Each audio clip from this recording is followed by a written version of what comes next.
Hello there. Welcome to the new player guide for Retail World of Warcraft, episode 5. Today we are going to shoot for level 70 if we can, but we'll at least get to level 60 in this video. So we'll be working on finishing up the Dragonflight main story campaign, which is part of the new player onboarding experience. We'll be running Timewalking dungeons because they're efficient at leveling XP, and we'll be seeing what's next for us on our story level adventure for the new player. Depending on what's available, we might pivot into some other expansions or some different leveling techniques. Unless it continues the story nice and smoothly, that would be a nice experience for a new player just to get caught up on what happened in Dragonflight. So we'll see, and I'll kind of explain as we go along in that regard. If you've been watching the series, please do feel free to like and subscribe. We're going to continue along here. Our goal of the series is to oh cool, our goal of the series is to take this character up to two of the main in-game achievements for World of Warcraft. One of those is the Ahead of the Curve achievement, which is killing the final boss in the raid on heroic difficulty before the start of season 3. The second one is getting 3k Mythic Plus rating, so 3,000 Mythic Plus rating. We'll talk about that when we get closer to endgame. The whole concept of like Mythic Plus dungeons and what's going on there. But to begin with, just like last time, probably gonna just really focus on leveling up and a little bit less on explanations. I will explain some things here as they come across if there are new systems implemented. But right now we're queued up for our Timewalking dungeon. We're gonna talk to Alexstrasza.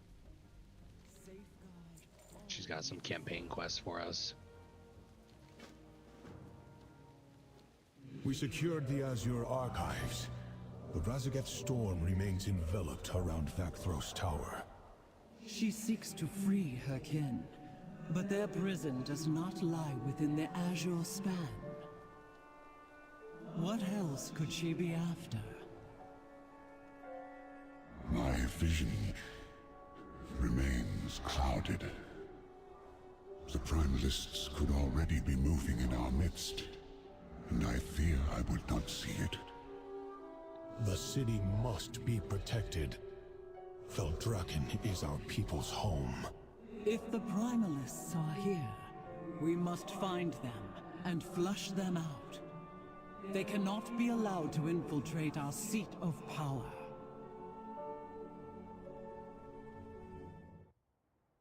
Okie dokie. Embrace hope. Allow me to introduce you to Captain Drine. She oversees security here in Veldraken. The Scalesworn of Veldraken stand ready to root out any Primalist that dare infest. This is kind of our interesting city. from a new player experience, because I talked about the campaign quests and how they have these unique icons. One thing I noticed with Alexstrasza is there's a quest to Tierhold, and this actually in the campaign, it is part of the campaign, but it occurred for regular players a little bit later after you sort of finish the leveling experience. So I am going to just hold off on doing that and just sort of start with the local introductory quests. So they want us to root out Primalist evil in the capital. So we're gonna go in here. The Primalists come to bank vaults to discuss their plans. We're gonna pretend to bank. Still overhear something useful. Act like you are inspecting one of the holding chests. What do you mean? Commander Aranog said it would be here. I have not seen him. Commander Come to Eggnog. think of it, I have not seen It's funny, I don't think I've ever gone into a bank and just started rooting through gold, but that's what we're gonna do here. I guess Everyone dragons be comes to the different, that's for roasted sure. ram eventually. Grab a drink to blend in. but keep your wits about you.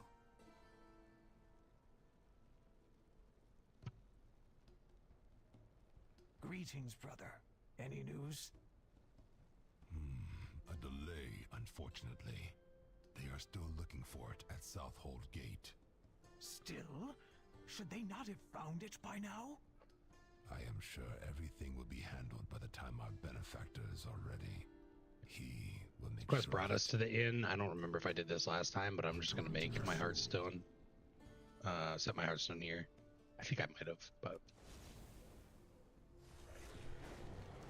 that last part of this quest. Let's go to the crafting Many area. people come here for commerce. Find a We'll place start to blend talking in about with the crafting merchants and keep soon. your ears Dragonflight open. really flipped the script Drake on tells me that the crafting in World of Warcraft with the goal of Something like important is bringing about to happen. like more players into the system and like making the system relevant after years of like He's close to it not finding being it. relevant. So you can see here like in the trade channel, this guy's looking for somebody to craft him a necklace. As they And it used to not be like that. Like crafted gear used to, back in like the Burning Crusade, I think there was some relevancy, maybe a little bit in Wrath of the Lich King, and then like it just went into this stale status where crafting professions were useful for like very niche things, but like crafting like armor and weapons and jewelry just like wasn't relevant anymore. So they switched that up pretty significantly. And we're looking for some Ours is a primalists. So we just use the quest item looking for these primalist infiltrators.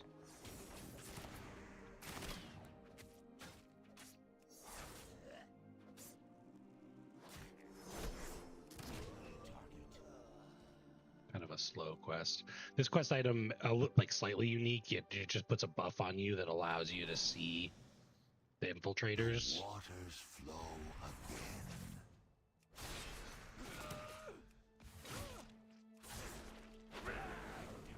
Oh, shouldn't have popped that when I did, but whatever. So we'll mount up. Hoping we get our dungeon queue back up. That would be great.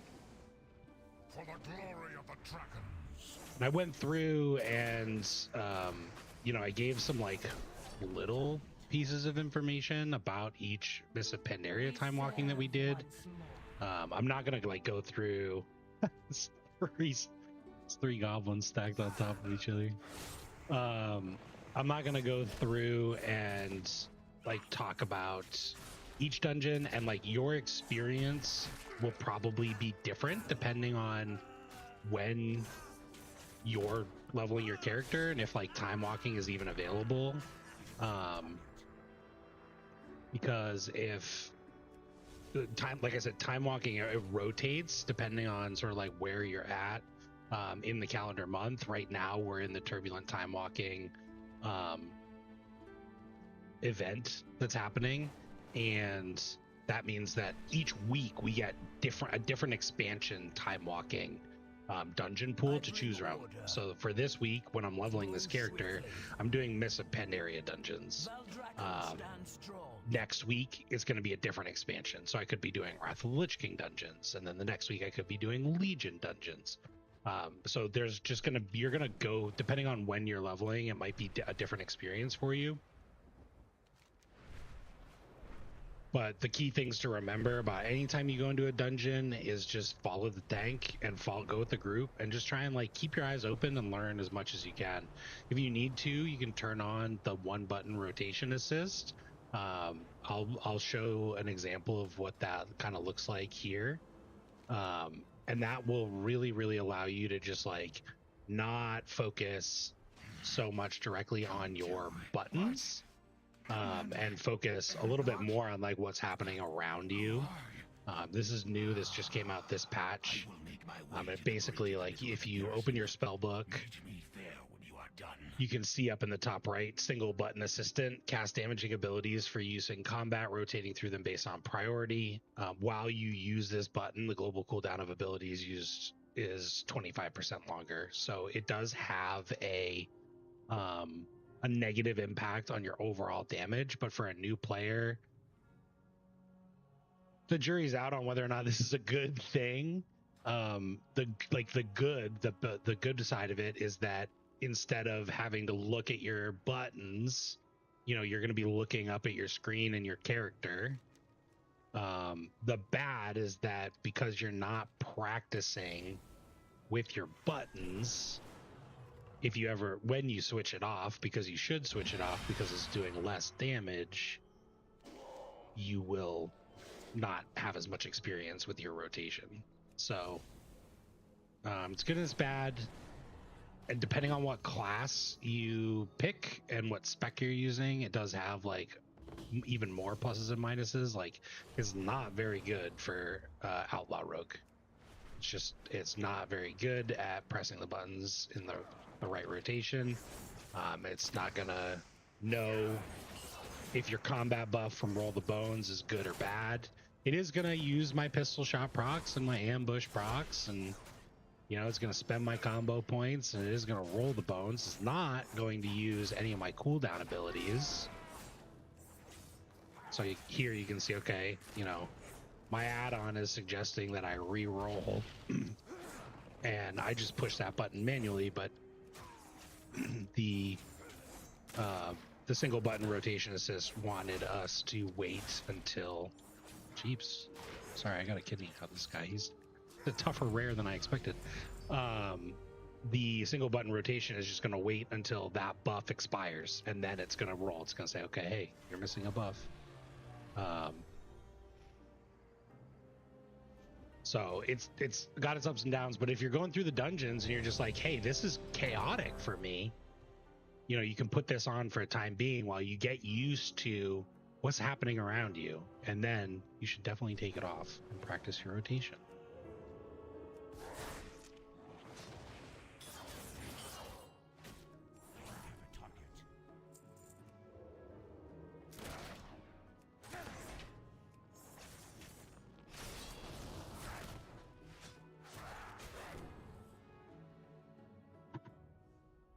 We're back in our first time walking dungeon here. You can see we got some rested XP from last time. We've already, burnt through a little bit of it. We hit that level up. So we are going to drop in a point here into Subterfuge.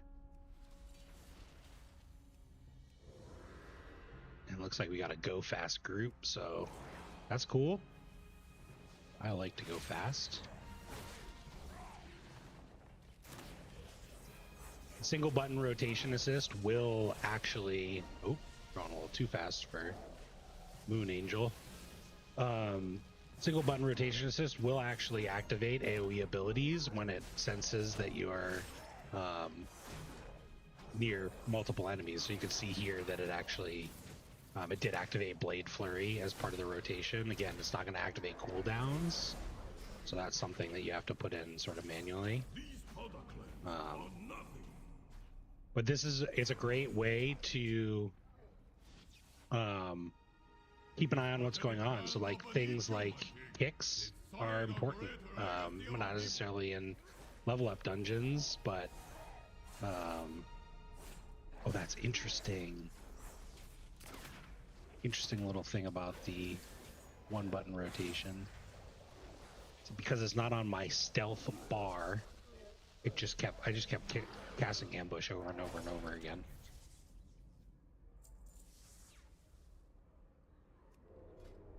So if you're a class that can stealth, you gotta put it on both. Even the gods you give me in tribute can't keep these lesser beings from my palace. Breathe deep, men. Prove yourselves now. Deal with these intruders. The clan who brings me their heads will have my favor. Clan Girth will show our king and the rest of you power-hungry imposters why we are the rightful ones at his side.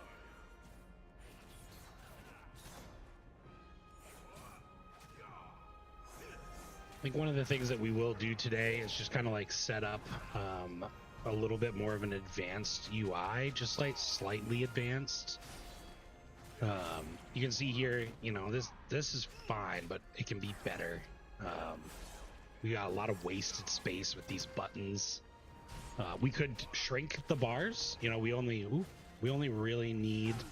I mean, we could pull out 8 buttons just from these top 2 to just like bring this action bar in a little bit, make it a little bit more concentrated and focused on the area that we want to be paying attention to.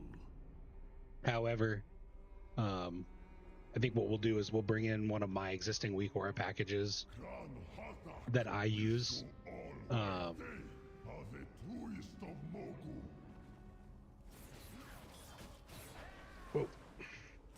Killing spree got me kicked out. We'll bring in a weak aura package. We'll talk about Plater.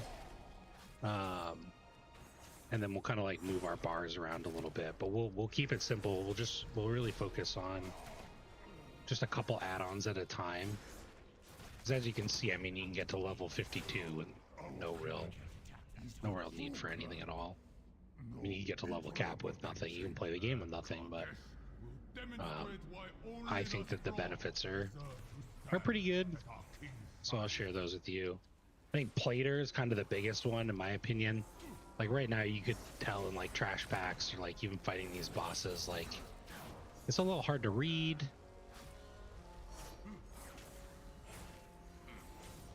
There's not much information. I forgot my poisons again. That's a good reason to have weak auras. I keep forgetting my poisons. So we'll talk about my weak aura package and then a cool weak aura that I use or recommend folks use. We'll remind you for stuff like that. Again, downloading weak aura packs like the Luxos pack or just any of the content creators, like you can find if you play Rogue, if you play Druid, you can, you know, find content creators and take a look at what they have from like a weak aura perspective, or see if it's downloaded, or you can use the wago.io website to find a UI pack there. Simple, minimal setup. They'll guide you through the whole process.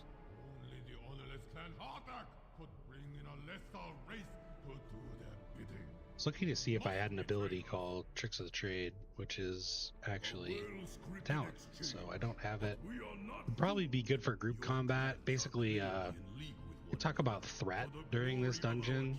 You don't really see it.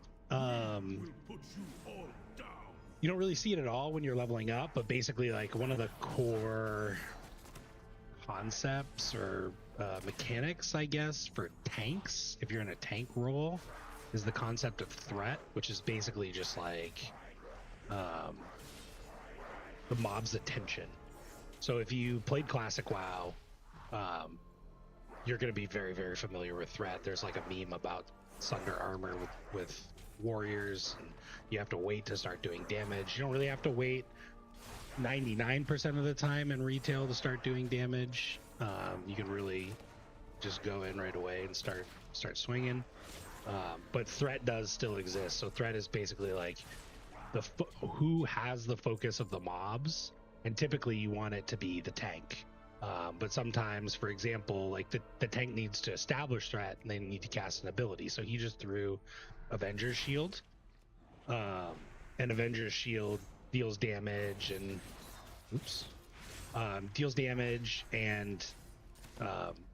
because he was the first person to hit the mob, and because he's a tank, he has increased threat generation. So if I just went in and started hitting them before they even started combat or hit the mob, I would have the mob's attention. I would have the most threat. So I want to keep my eye on this Oracle because I want to kick him. There it is, Cleansing Flame. Oh, the tank knows. The tank knows what's up. There's like a lot of conversation about threat at like the higher levels of the game. Some people think it's a pretty outdated mechanic. Like, You know, tank really shouldn't have to worry about that. Some classes like Rep Paladin, some of the warriors, they can do a lot of upfront damage really quickly. It's called burst damage, and that can result in them ripping threat or pulling threat off of the tank. I want to get this guy in, so I'm gonna kick him. He doesn't want to come. He's just gonna sit over there and wand.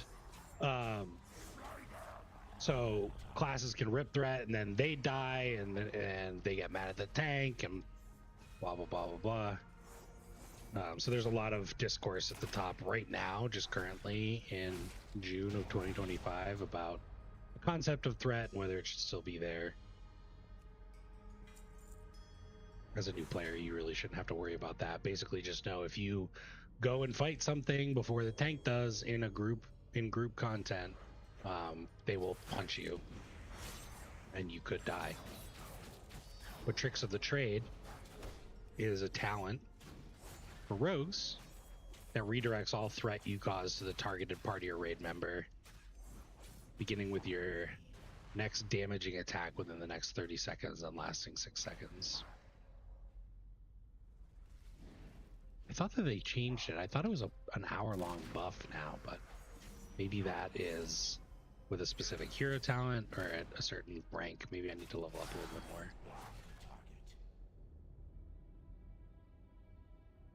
So we're plugging along. This one's kind of slow. We're still getting good XP. We burned through our rested XP. And we'll still get that bonus. The bonus is obviously it scales up with your level, so it's up to 63,000, which is actually crazy. It says I need 38,000 to level up.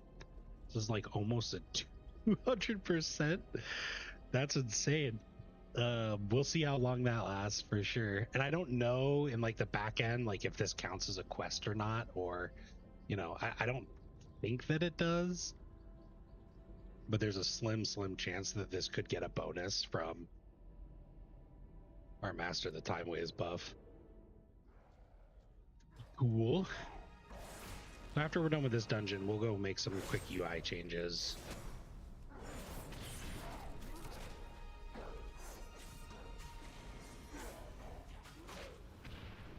You can see here, right? 1-button rotation. I'm not doing a great job with it, but like I can really focus in on looking at the nameplates and noticing, hey, this guy's casting a fireball. We're going to kick it.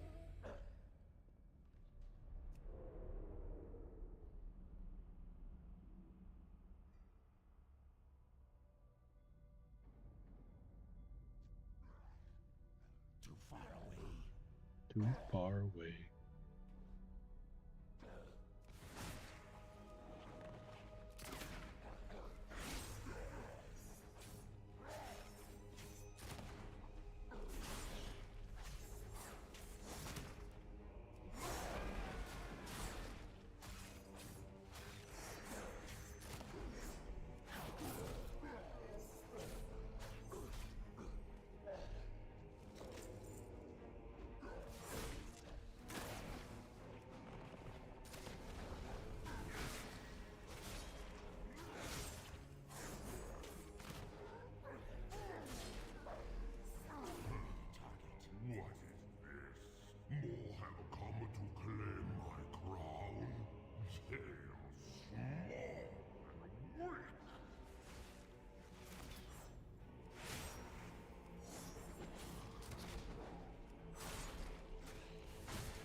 During my last video, I didn't do my due diligence and I just grabbed a playlist off of YouTube that was, according to the title of the YouTube video, copyright free.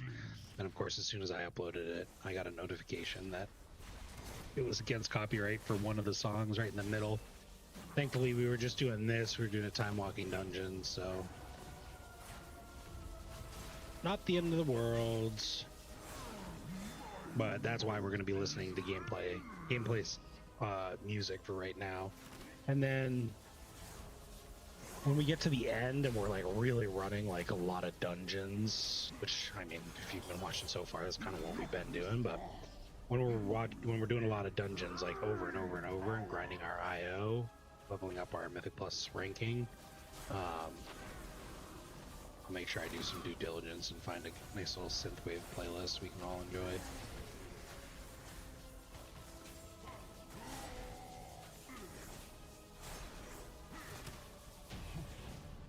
Cool.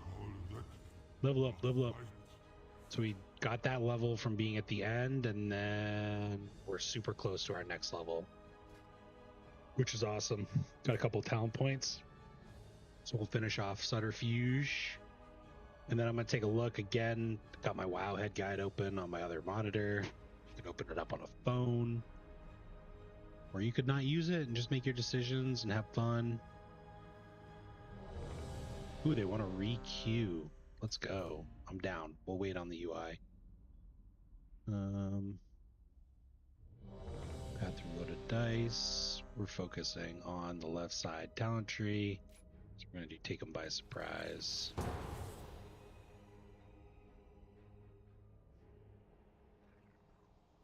I don't know if we did Gate of the Setting Sun yet. So this is another Mist of Pandaria dungeon.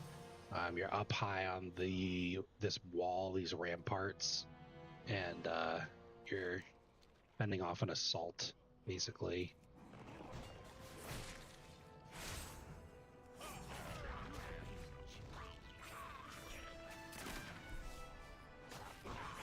Mobs do this like little smoke screen mechanic. Smoke screens aren't super popular. It is a rogue PvP ability. I think there's actually two. I think there's one called like Duel to the Death, which like isolates someone with the rogue so their party members can't see it.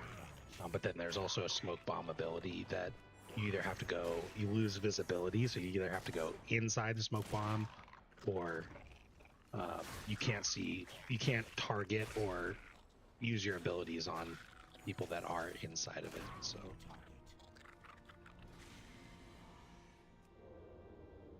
So you can see experience from the quest or the end of dungeon reward went up a little bit, 66, but our level cap went up to 42. So it's going to start to slowly get like a little bit less valuable over time.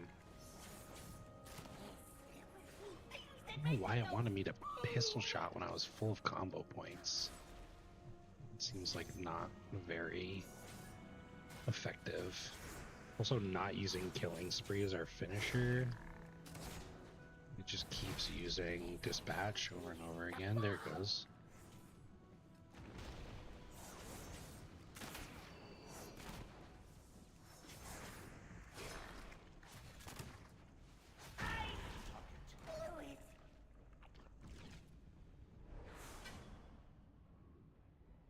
That boss, very simple, just does some, drops some bombs that shoot out lines in sort of a cross formation, which is what the trash did beforehand. So very, very popular theme. I mentioned it before, but Blizzard loves to show you a little teaser or hint of what the boss will do. Oh my goodness gracious. What the boss will do by implementing some of that into the trash. Looks like we pulled some stuff.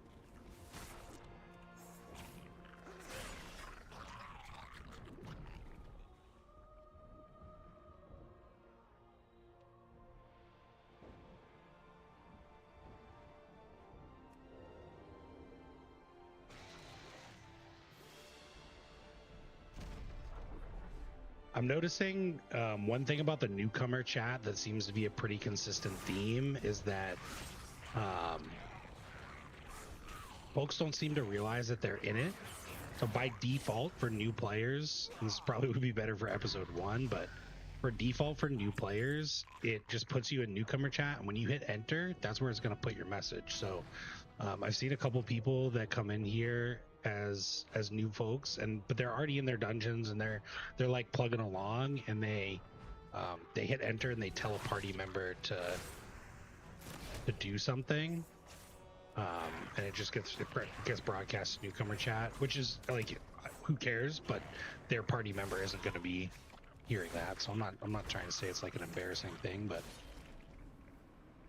it's an embarrassing thing, and also the message isn't getting across. So I covered it in the first video, but you can access different chat channels by using some certain commands. /I is for instance, which will get you in party or raid. /1 is for like the general channel. /2 is for trade. 5 is newcomer chat, and you can see what those are. I'll show you after this boss fight. Just left stealth, unbelievable. This boss up on this platform here, you gotta take the elevator. Elevators are a hilarious concept about retail World of Warcraft. We'll talk about too. And then he like flies away and he does these like strafing runs across the platform. And you want to just like kill the ads while he flies around. And he'll goes across this way, and then he comes across this way. I don't know what it is about these bug guys, but they like the cross pattern for some reason. And then he comes back down after 2, and then you just go and kill him. You can still do damage to him, so if you're like a range class, or you're like a silly melee guy like me and don't care about the damage, you can like try and chase him around. But once he starts a strafing run, he has to like finish the animation. So like has no health, he has 1 health, but he is gonna just keep going, keep plugging away. So our evoker is gonna dance.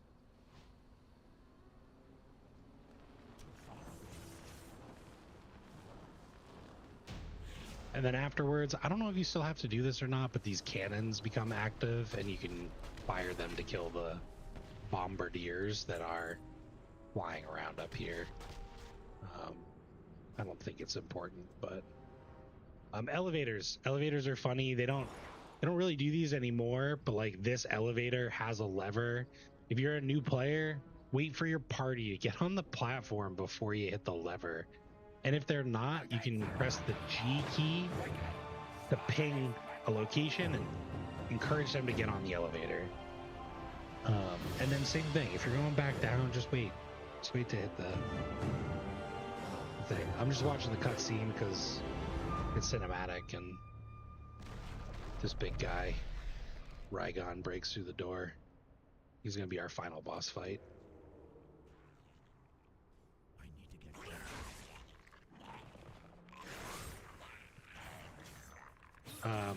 The things I like about this group are the queue times. The things I don't like about this group are that it's like relatively slow.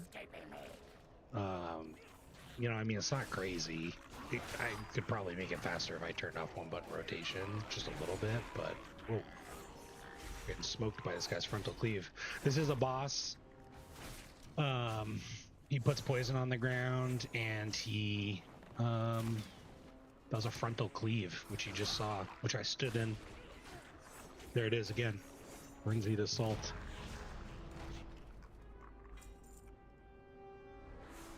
So take care of him. You might be saying like, hey, this game looks easy. This game looks easy as heck. This part of the game is very easy. I mentioned it a couple of videos ago, but there's that South Park meme where it's like, now we've reached the level cap. What do we do now? We play the game. And that really is where you're going to end up spending most of your time.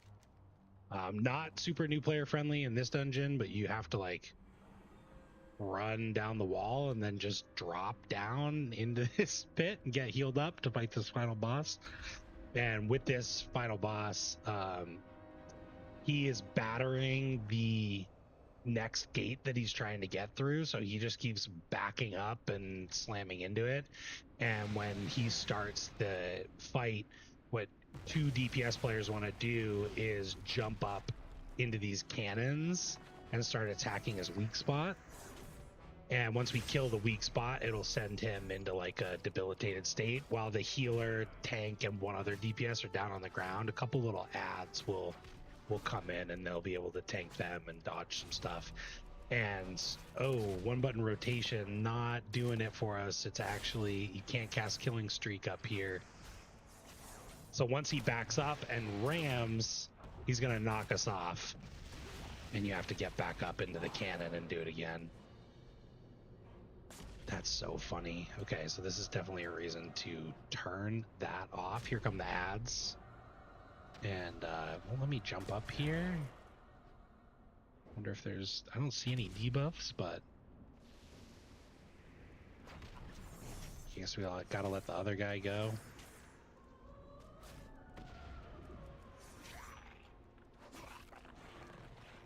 Our tank is up there.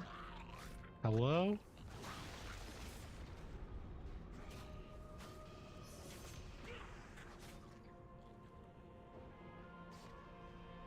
I wonder if it sends NPCs up there if nobody clicks on it. Our tank's up there again. All right.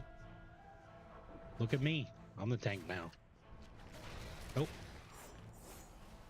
that it? Yeah, okay.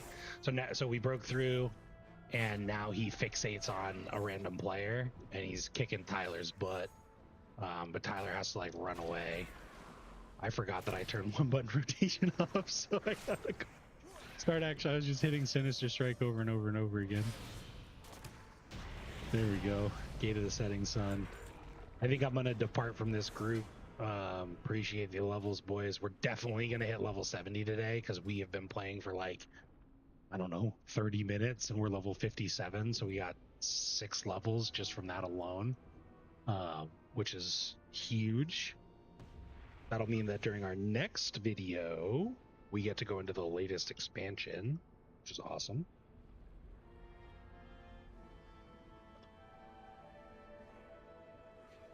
So we are going to make some UI changes real quick before we continue along with our campaign. So the first thing that I'm going to do is if you don't have them and you want them, we talked about weak auras. Those are already loaded in. The other add-on that I think is useful for players, and we'll talk about today, is Plater. Again, this is like nameplates. So out here in the world, it's a little bit hard to read. I'm old. I wouldn't hate if these font sizes were a little bit bigger. Plater will allow us to do that. It is, however, not the most user-friendly of add-ons. I'll show you why in just a second. I really, really, really wish that they would give it a little bit of a facelift in the settings area. You can see here up in my minimap area, new icon appeared when I loaded this add-on. You can also type in /Plater.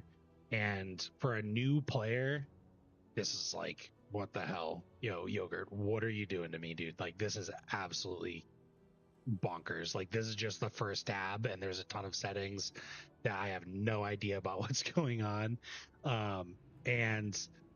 You'd be right, and I'm sorry.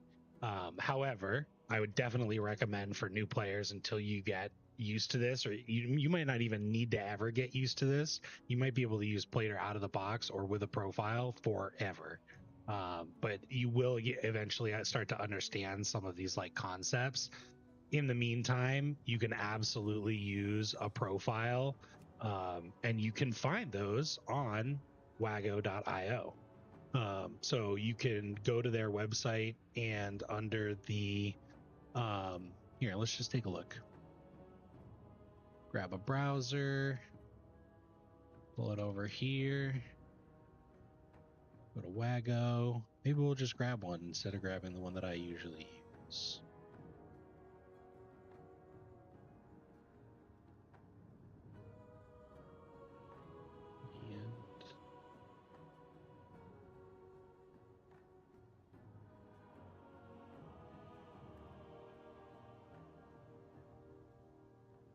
Okay. Grab this one, so you should be able to see what's good now. So under the imports, those, and then down here are plater nameplates. So these are all the different profiles for plater.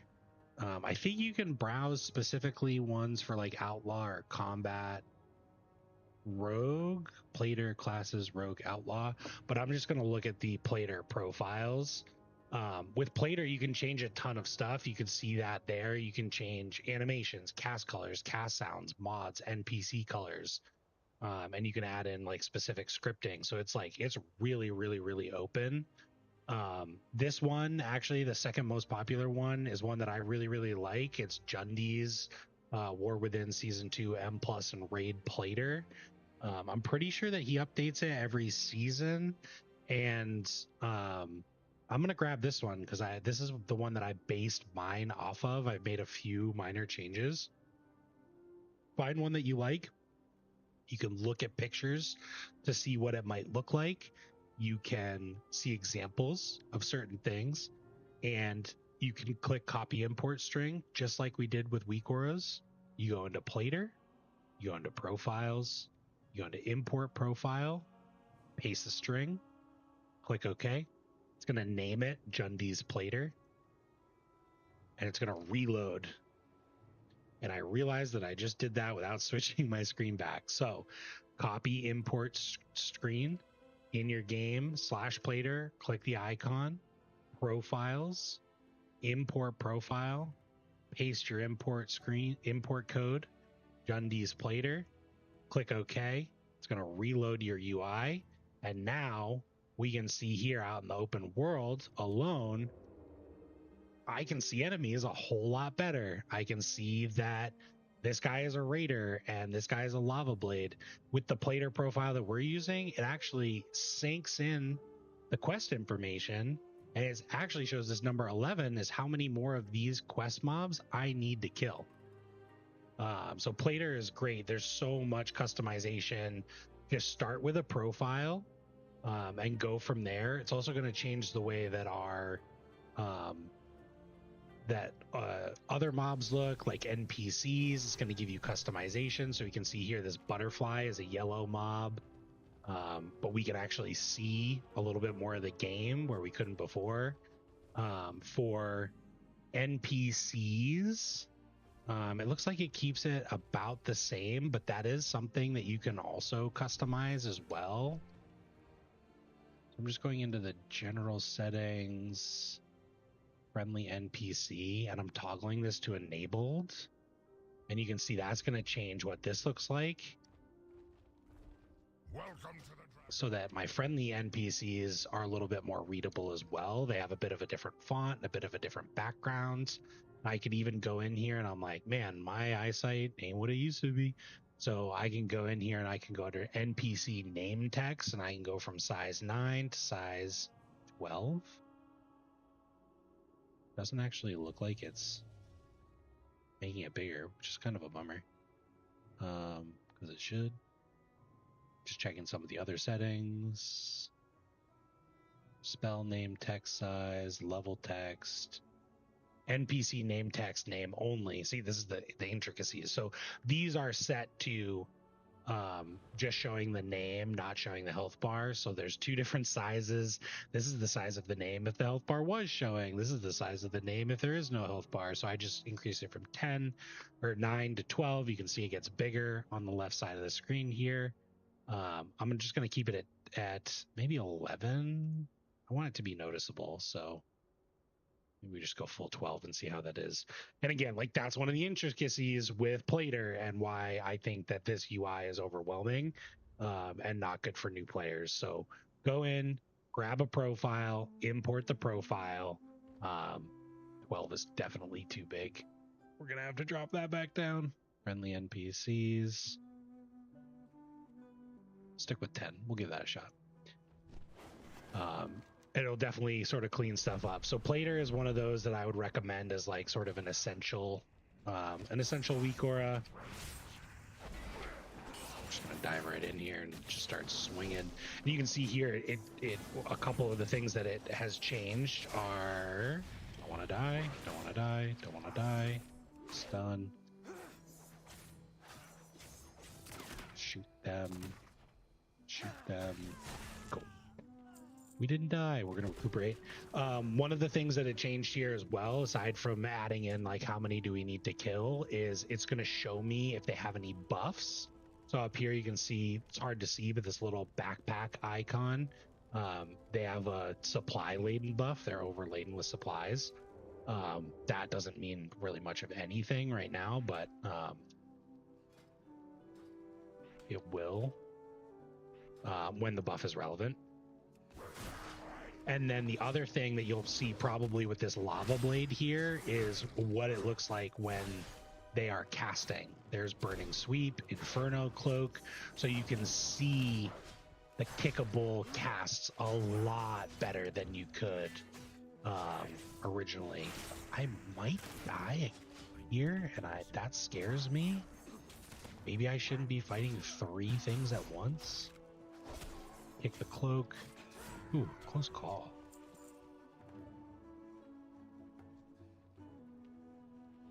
So we're going to recuperate again.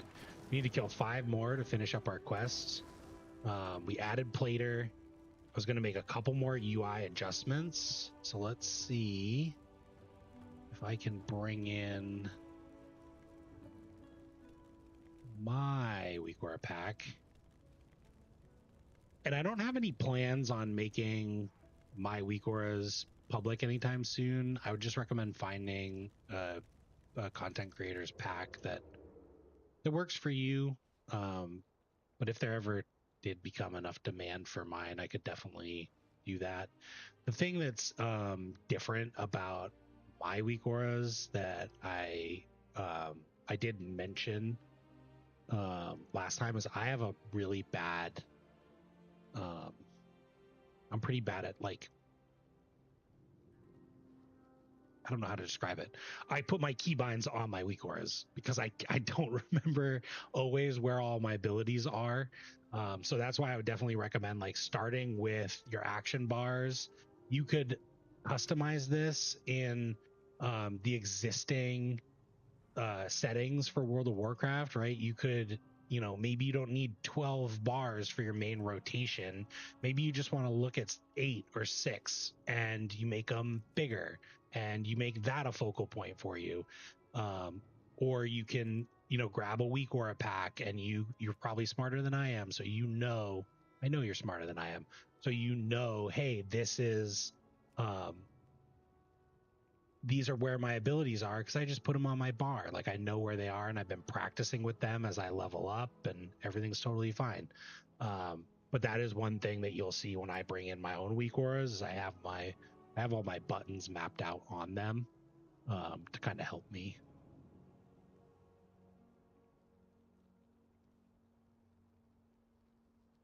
So I'm going to grab my rogue pack.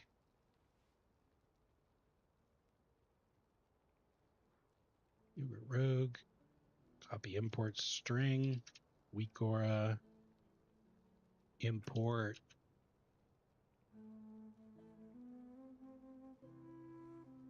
Yogurt Rogue. Cool.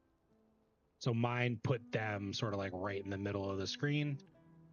So the other thing that I'm going to do is I'm just going to activate edit mode and I'm going to reconfigure my action bars.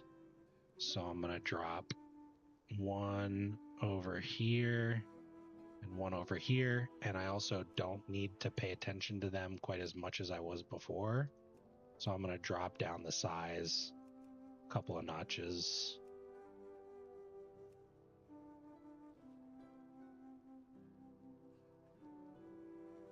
Because all my information that I think is relevant and pertinent is up here on my Weak Aura. So I'm going to bring in my player frames a little bit more. There are add-ons that can influence your player frames as well. I'm not going to install those right now because I'm just leveling and we're having a good time. And so like this tells me my health and my energy and my combo points. If you're a healer, that might be something eventually that you want to investigate in. The most popular one right now is called Cell. Again, not as bad as Plater, but it's got like a ton of customization that is could be a little challenging for folks. It does look like my weak aura came back with the horn because I have that weak aura in my pack, as well as just added into my UI naturally, the Roll the Bones weak aura. So we're gonna make a couple quick changes. Sorry about that. Roll the Bones. We're just going to, we're just gonna drag it into this one, and we're gonna delete the old one. And now we got it. We just got to adjust our position here. Cool. And then the other thing that I need to do is I need to enable mask. And mask is another add-on, and it's just going to make this pop a little bit more. This is like not new player needed at all. But it just enhances some of the UI elements a little bit. And it doesn't look like my settings are set up properly, but you can see here it added some borders to my buttons. And it made them actually kind of look like action bars, which is super funny. You might be saying like, hey, this just looks like your action bars, buddy. Like, why did you go through all of this? Like, what are you doing? And you would be right about it looking a lot like my action bars. However, the reason that I've created these is that they're significantly more customizable. So you can see here, for example, when I press Blade Flurry, I'm actually tracking the duration of the buff, and I'm showing the countdown timer right here on my screen instead of up here in the corner. It's still there, but it's showing me how long I have Blade Flurry activated for and when it runs out. So when I'm no longer casting AoE abilities.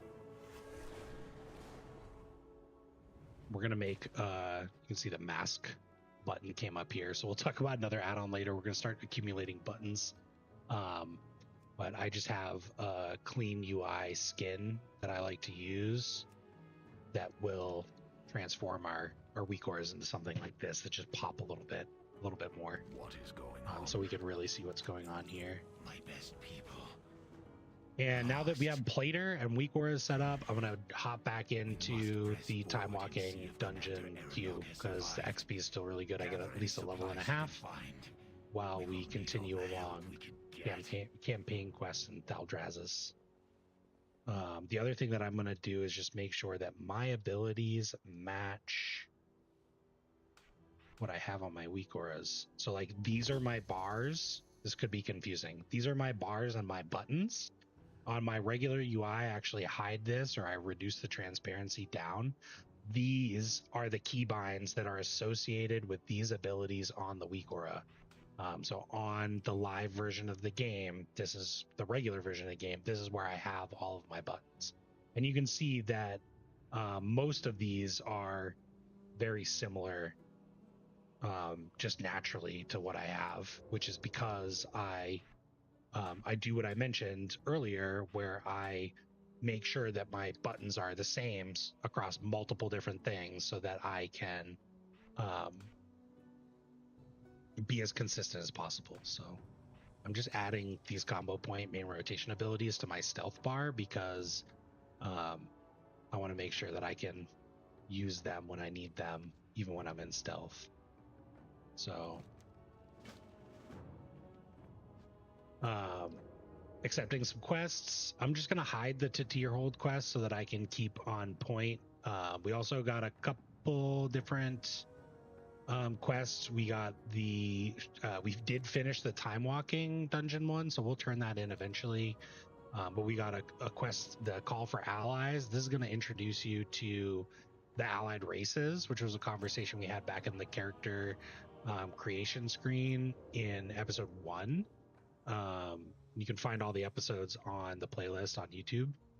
And on the character creation screen, you saw like the Volpera and might have been episode 2 because you have to be level 10 to unlock those. But the call to allies is going to bring you to our major city, and it's going to show you where you can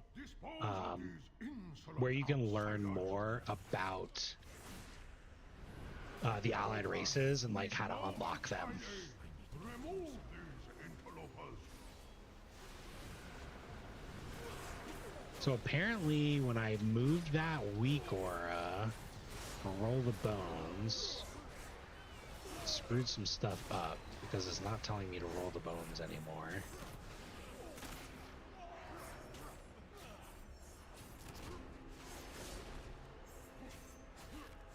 So we're gonna try and fix that. Oh, it is telling us a blade flurry, so maybe it just liked our broadside. Let's see. Well, our buff is down. It's just not there. Ikora. We'll try and just take it back out of the pack and see if that does anything. Oh boy. No! Yes, we made it. Just can't stealth, so we're gonna vanish. We get our ambush combo points going. Yep, still broken. Still broken, so we broke it. So we're gonna go back and I'm gonna open up wago.io. The energy is strong.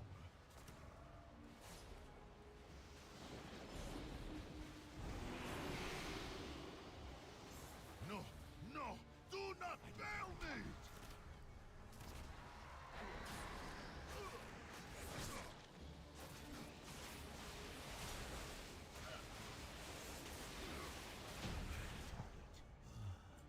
Sweet. Got that same necklace again, but we're like 6-8 levels higher, so still has no agility. It's like we equipped the last one, so we'll equip this one too. It's so funny, it is showing the blade flurry. Oh.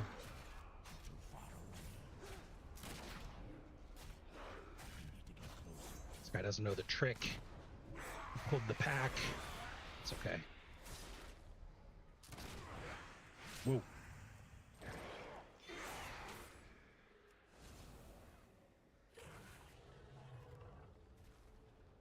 Go to wago.io. We're typing in roll the bones. I got rooted.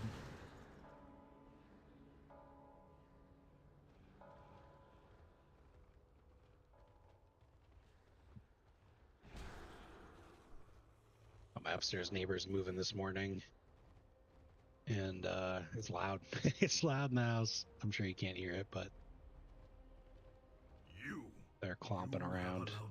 Just gonna let my team fight this while we find War Within, Outlaw Rogue, roll the bones, copy import string, open.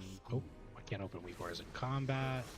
So I'm just gonna have to roll with it.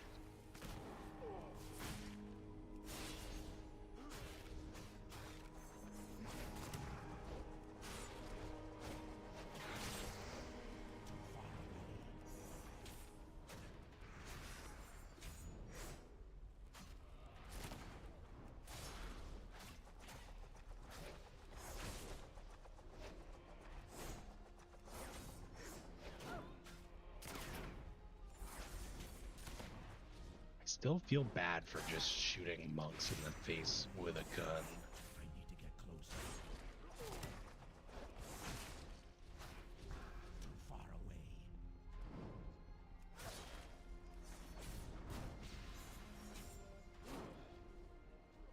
I'm out of range. So it opened after combat ended. We're just going to delete this one. We're going to import the same one again. Hopefully that fixed the settings. We'll see what happens when we get in combat here.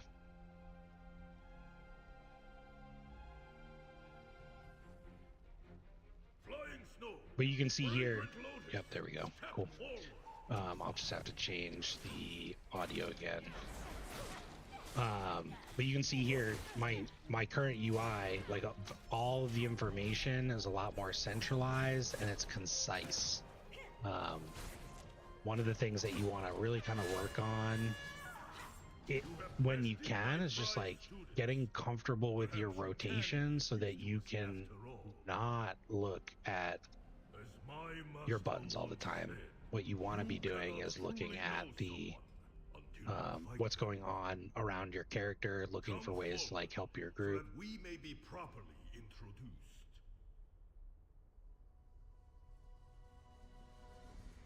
Very well then, outsiders. Let us see your true strength.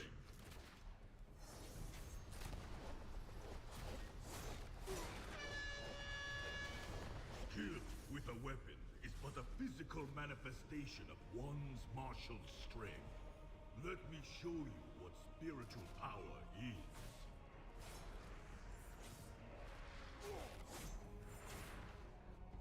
When I was but a cub, I could scarcely throw. When I was a young warthog. Years of training, I don't know why, but whenever I listen to the voice lines, it always seems to just like trigger a song in my head.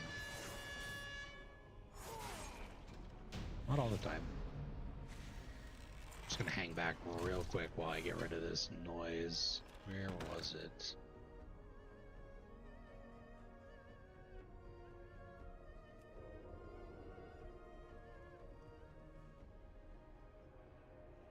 Allow audio. There we go. Cool.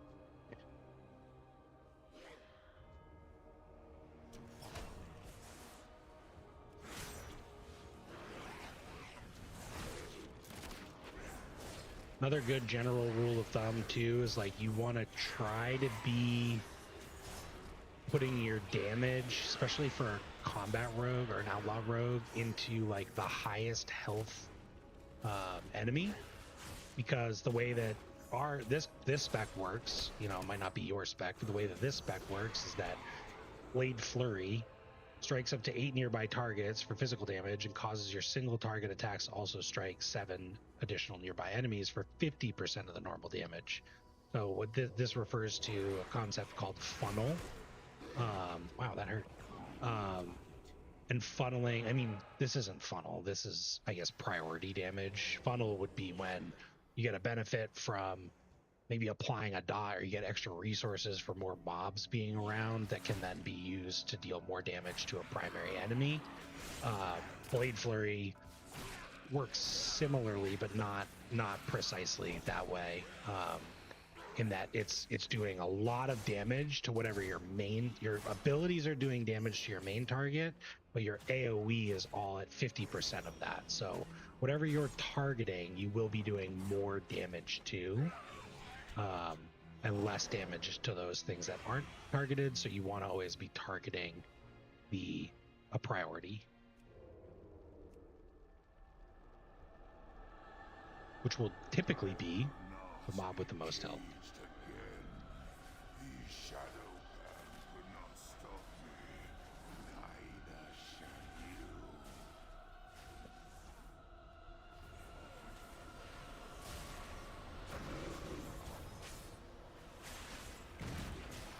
I think this is probably where we're going to keep our UI for a pretty good long while. Our Uyghurs will change and update a little bit when we get some different abilities. I might make some changes to make some info a little bit more apparent. We might implement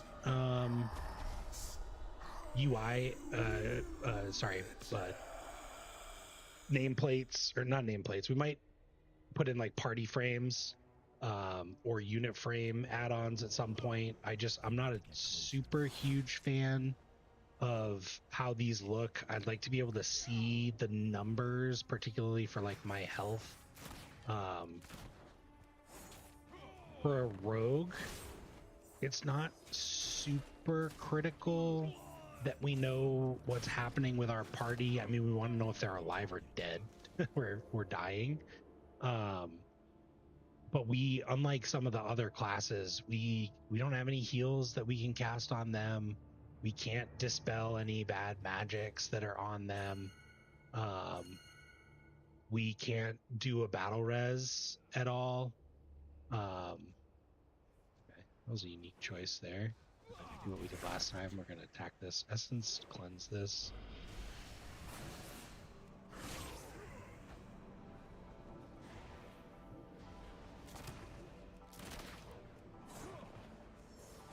Can't tell if he's pushing the button or not.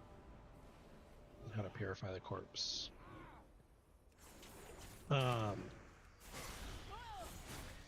Yeah, the rogue class there's not much that we can do that really impacts the party compared to what we can do to impact the mobs that we're attacking.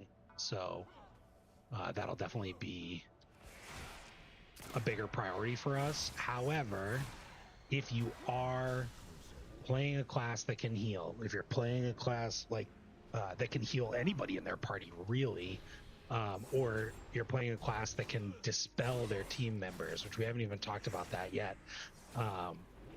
it might be worth investing in unit frames. And there's a couple, and there is stuff here that you can use in the base level UI. So you can see here on the left side are these debuffs. So we in our last group, we used an ability called Battle Lust. We just used it again.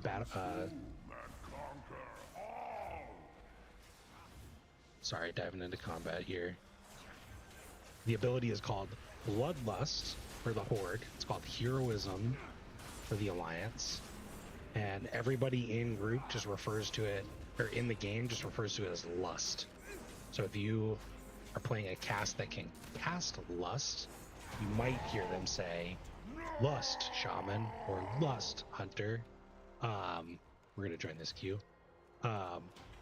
Lusting refers to casting Bloodlust, which is a haste buff, and it can be cast by shamans, hunters, evokers, and mages. Those are all Lust classes. And it's one of the more powerful buffs because it basically gives your entire raid or your entire party a large amount of haste, which allows them to all cast abilities faster, which is great. So I did want to join that queue, but it looks like the group just kind of fell apart, so we're back to questing. So unit frame add-ons, important if you can influence your party. Rogues really can't, so it's not a priority for me. In a future iteration, maybe in season 3, when we are playing a different class, we'll definitely talk more about those. We could do a separate video on like what those look like too. Or you can also use your newly found add-on browser, Wago Companion or CurseForge, to take a look at unit frames and learn yourself and find some videos. All of the healers out there that are popular content creators have some different cell profiles that you can import, and they'll be able to walk you through their setup process and how to get that configured.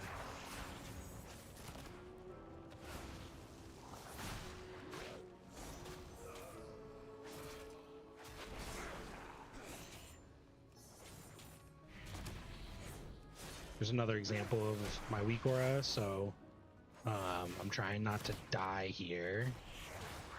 And so I cast evasion, and it actually shows me the duration of my evasion buff, and then because it was a fire elemental, I knew it was casting magic, so I clicked Cloak of Shadows to prevent taking damage, and it showed me the duration of Cloak of Shadows as well. And if you install the Luxos pack or you install a weak aura pack, it's going to show you this stuff too. This is just how I have mine configured to try and bring maximum visibility to it.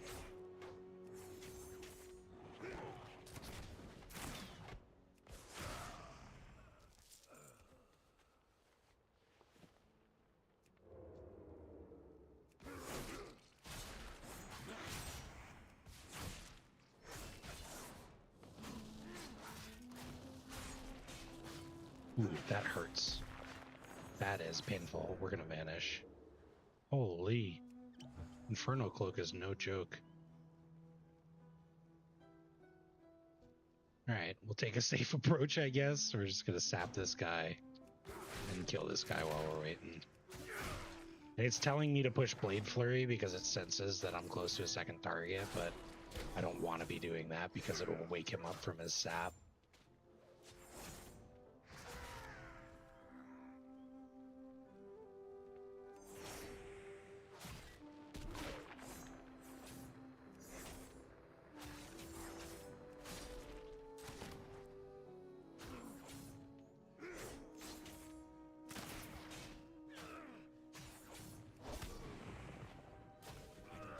All right, back to the previous conversation, and we should probably join a dungeon group again because it'll be a better example of what that looks like for us. But the concept was around buffs and debuffs. So we've seen some examples from setting up Plater of like what buffs look like. Buffs are beneficial, like this supply laden, overburdened with supplies. I don't know why it's a buff for this guy. I have no clue. Could be related to like a world quest or something, but debuffs are the opposite. So debuffs are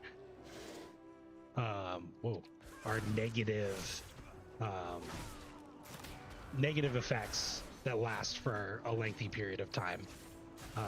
So here I just got a debuff, Primal Fire, 1100 fire damage, and that's coming from him casting this spell, Primal Fire. So that's why we want to kick things, because they hurt and they reduce our downtime, and we don't like downtime. And in groups, they can kill you. They can kill your character. They can kill your party members. So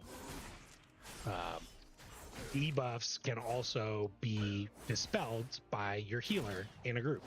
So the reason that you would want to enhance your party unit frames or your raid unit frames is so that you can see those active debuffs, particularly as a healer.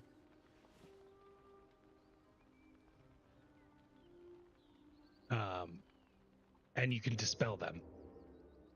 That's a major part of like the healing gameplay. Alongside just keeping your team members alive. And it's not just healers that can dispel either. So depending on the class that you play, other classes can dispel certain things. For example, shamans have an ability called Poison Cleansing Totem. And they put a totem on the ground that will dispel poisons over time. Mages have an ability called Remove Curse. So not all of them are magic. Healers can remove magic. They're the only ones that can remove magic is someone in the healer role. All healers can remove magic. But other debuffs include diseases, which can be removed by a restoration druid or any druid. Poisons can be removed by paladins. It's not a comprehensive list, just some examples. So poisons, diseases, curses, and then magic debuffs. Those are the 4 types of debuffs. I'm sorry, those are the 4 types of dispellable debuffs. There's a 5th debuff called bleeds. So as an assassination rogue, we can inflict bleeds, but certain abilities, warriors or warrior-like mobs, can also inflict bleeds on their targets.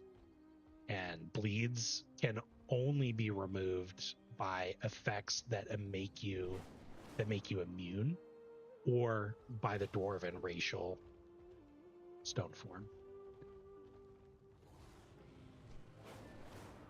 Oh, and I'm sorry, by evokers.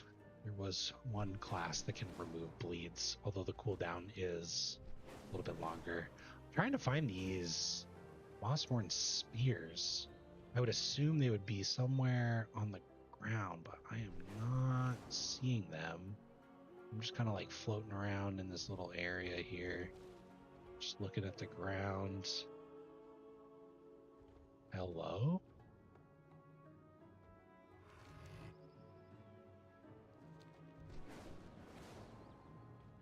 Y'all got any spears? I would think that would be a spear. I'm stuck in a tree. Oh my god. Which is funny because I picked up 4 of these already. The only problem with a yellow highlight is when you also have little hints of yellow in the area that you're at.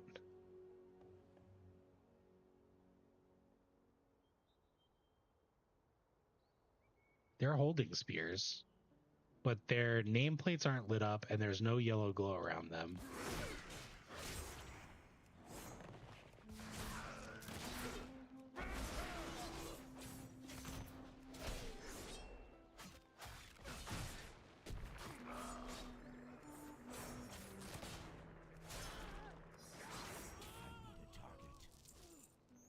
I did take their spears, but they're not the quest spears. Y'all got any spears around here?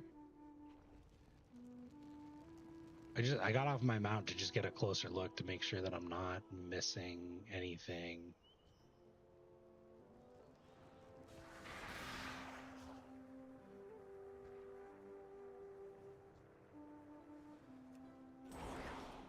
All right.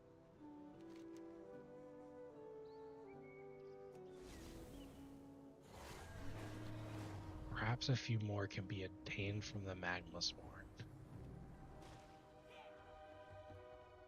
I think we're just gonna start killing stuff, I think.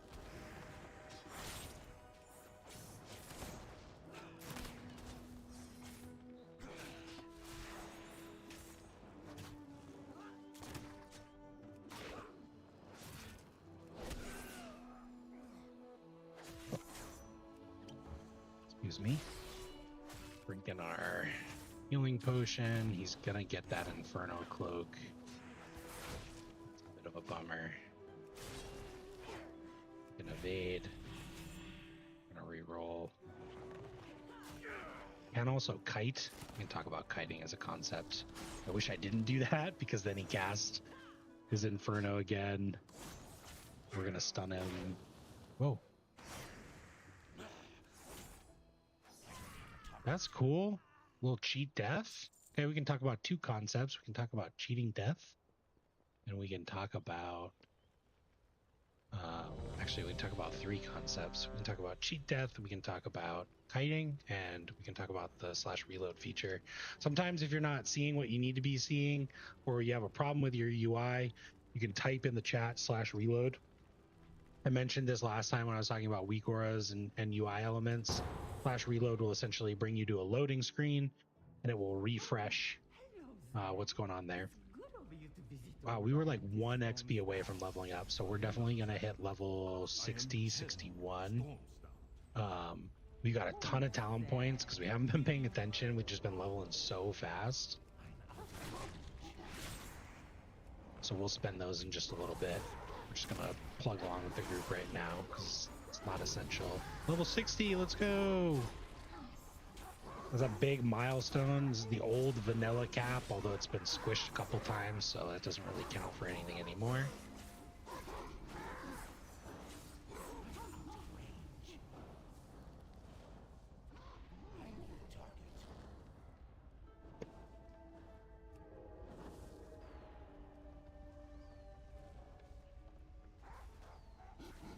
Oh god, I ran ahead with the tank. Don't forget what I said. Follow your tank. Unless, is your tank here? Tankiness. Come here, tankiness. Come on, buddy.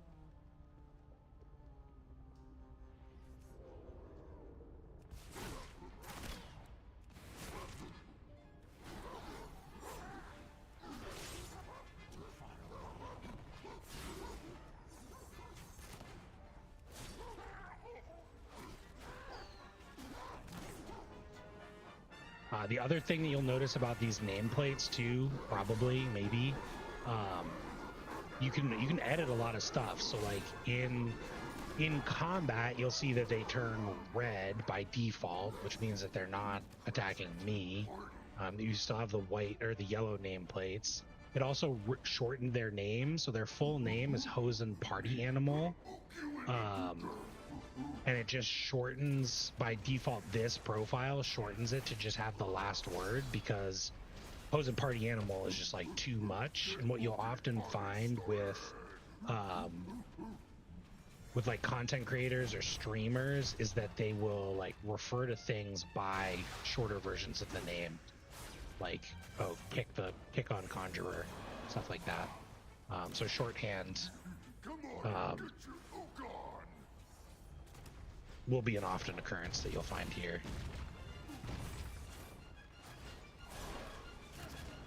So we talked about reload. That was one of the other things. I also mentioned the words kite, and I mentioned the words cheat death. So start with cheat death. I got this little debuff up here. This must have happened when I was leveling through the campaign at some point, and I didn't read this, but it looks like I have the protection of the Ruby Dragonflight, and so when I'm in the outdoor world, this could also be part of the renown track.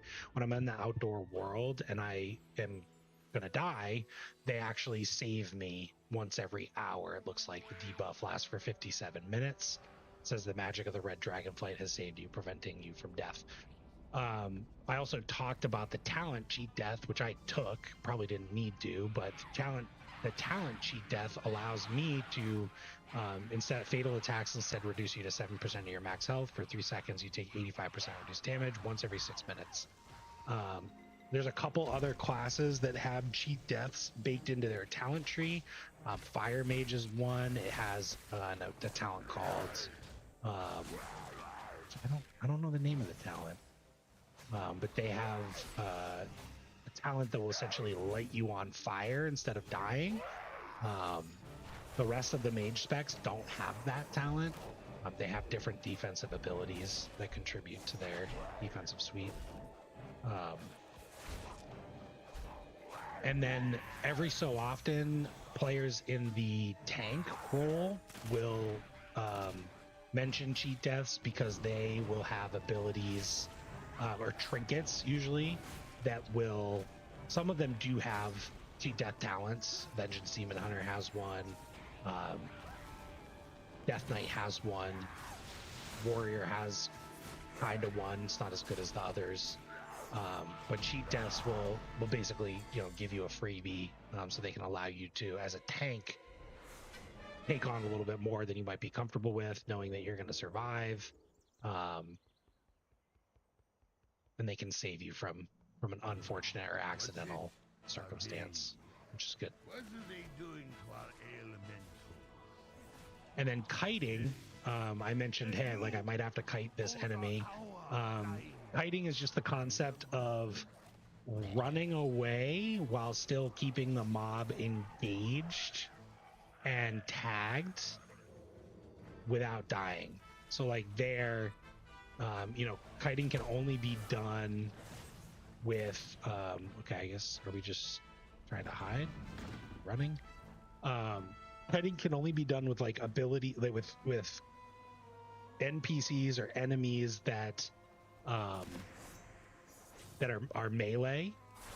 And basically the concept is you're running away and you are trying to still do damage so that you don't die and you survive and you eventually kill the enemy. I don't know what we're doing here. I guess we're just like running to the next zone, which is fine by me. Yes, yes, so close. Just a pinch of oops.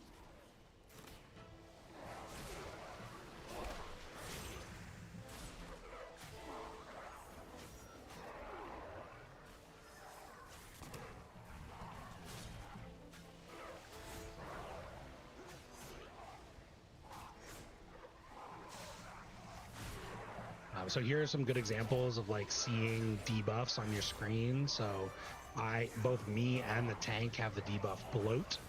This is not one that is dispellable. You can see it doesn't have like a tag here like magic or disease or anything like that. You just have to let it like run out. But unit frames are where you would see that if you're a healer for other players. So even if it's not dispellable, an indicator like this for me as a healer would say, hey, this person is taking damage over time and is going to need healing from me. You can see them in the base nameplates or the base unit frames, but custom unit frames will allow you to basically do the same thing as we do with weak auras. You can highlight them, you can put borders around them, you can hide them if they're not super useful or they're very minimal impact.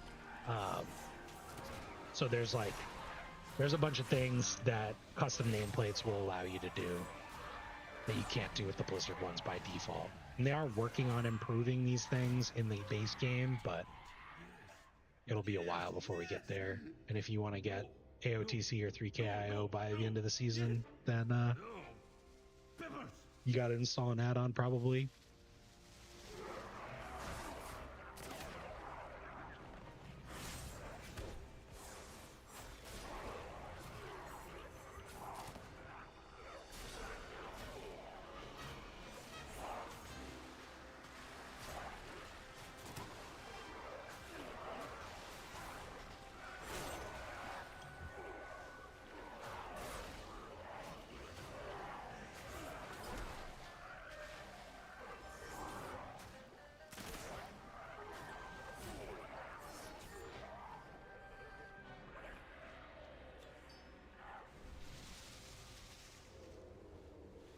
Last boss fight, level 60. We got 6 talent points. God, we're going so fast.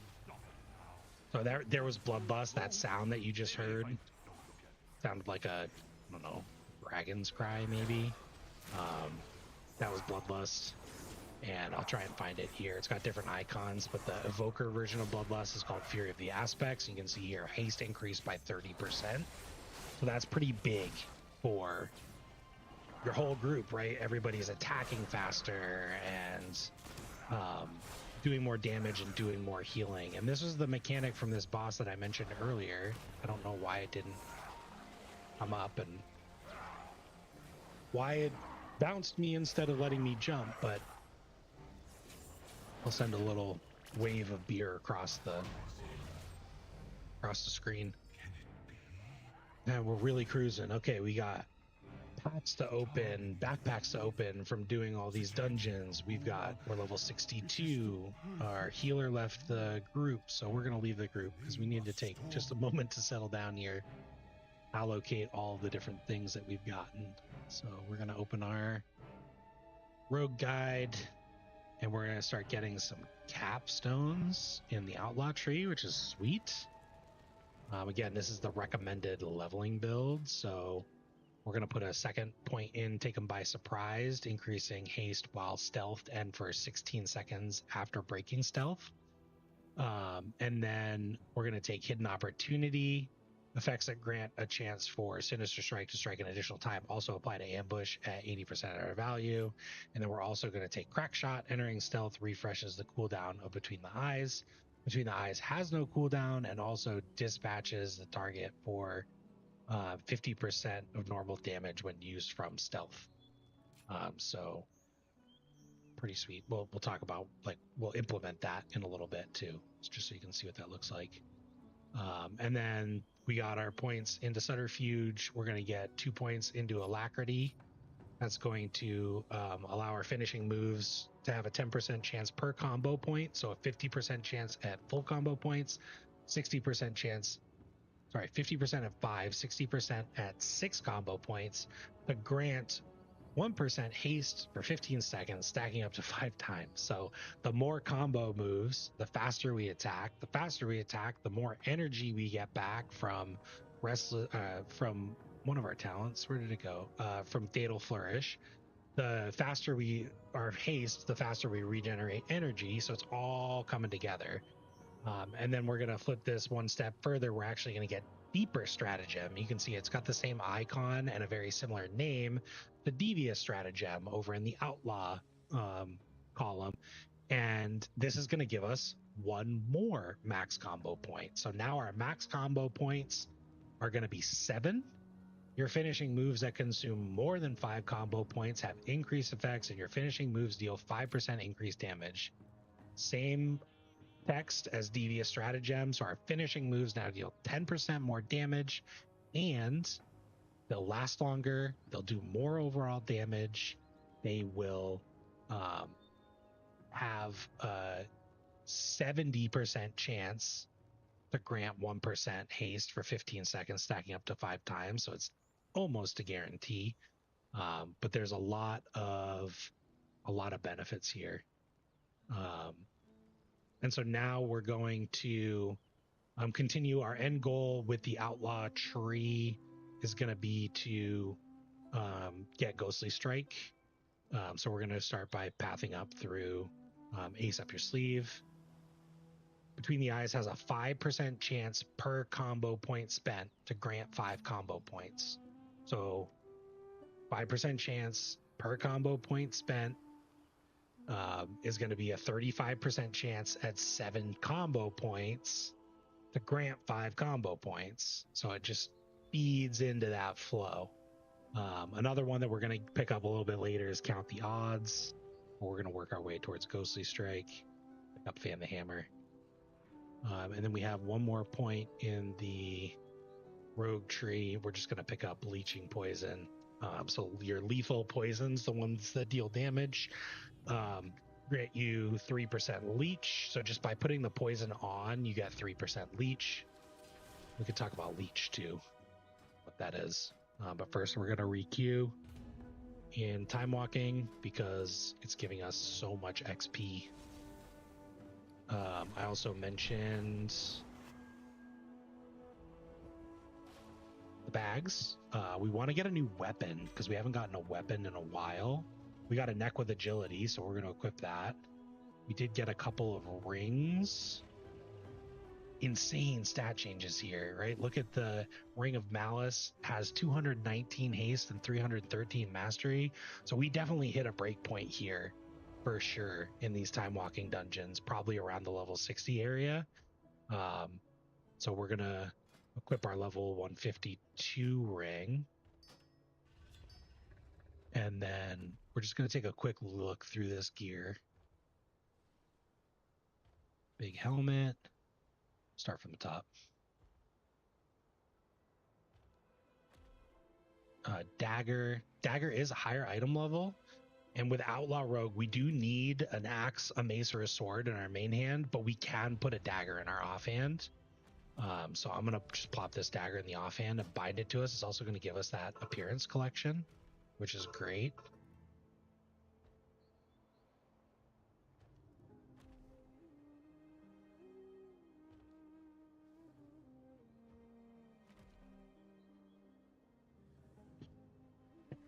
And we're continuing. Lower item level, higher item level, higher item level. Bind to us. Lower level, lower level. We'll talk about crafting again. We got a trinket at 225 item level, so we'll put that one in. Talk about unused trinkets. Put that on our bar. And we're just going to take a look here. So much action happening so quickly, which is great. This game is not boring.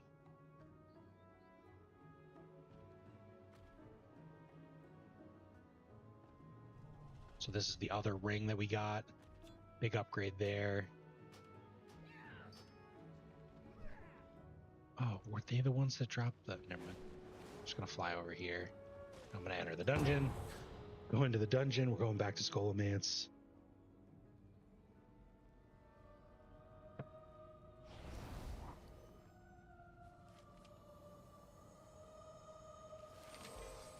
I'm just going to keep looting stuff real quick.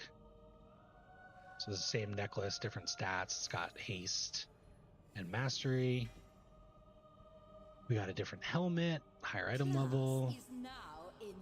We've got that same necklace again. So we'll just leave it. One thing about armor types too that I should definitely just double check with the stuff that we equipped. We always want to be equipping all leather. Oh my god. I'm so far behind. And these guys are cruising. So now you can see down at the bottom we have those 7 combo points. So we're doing a lot more building.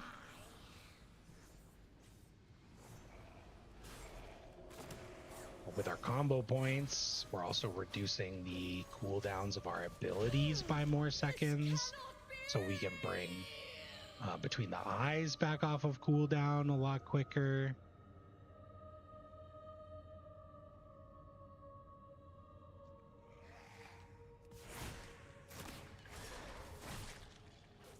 There, Between the Eyes did not incur a cooldown. It happened again. So we're really betweening the eyesing. We could save that to make sure that our crit buff stays up, but We also get this new talent that we just unlocked. So it just procced. We hit between the eyes and it gave us 5 combo points. So we can immediately go into a dispatch, which is great. Again, this is like rogue specific stuff. So you might be like, hey, Yogurt, I'm not playing a rogue. I like wizards, and that's okay. You're going to have your own abilities and you're going to read them and you're going to learn what they do over time. And it's going to be okay if the group goes faster than you're going. That's fine. Nothing wrong with that. You can see I just did half this dungeon with my inventory and my character screen open. Well, show me what you've got.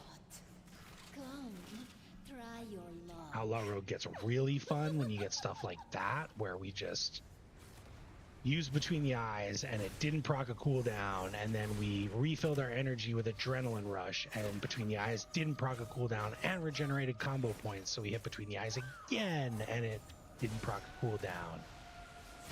You can see like things are really picking up now in terms of like the speed that we're pushing our buttons. My dear, it appears we have visitors.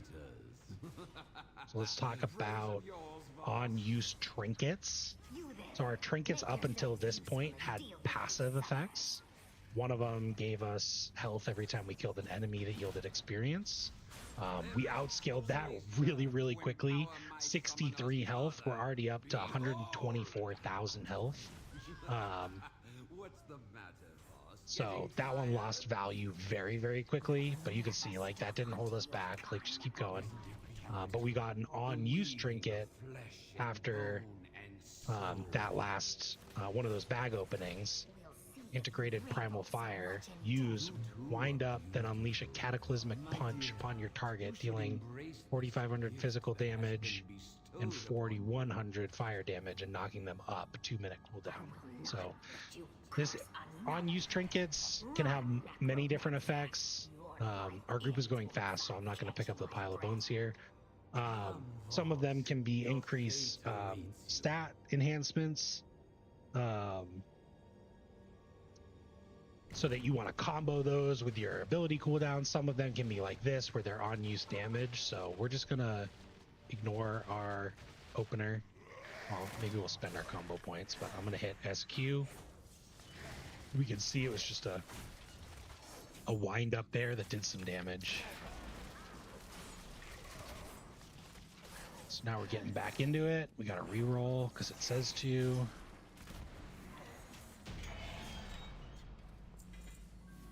Looted some gloves. It's an upgrade. Equip the gloves.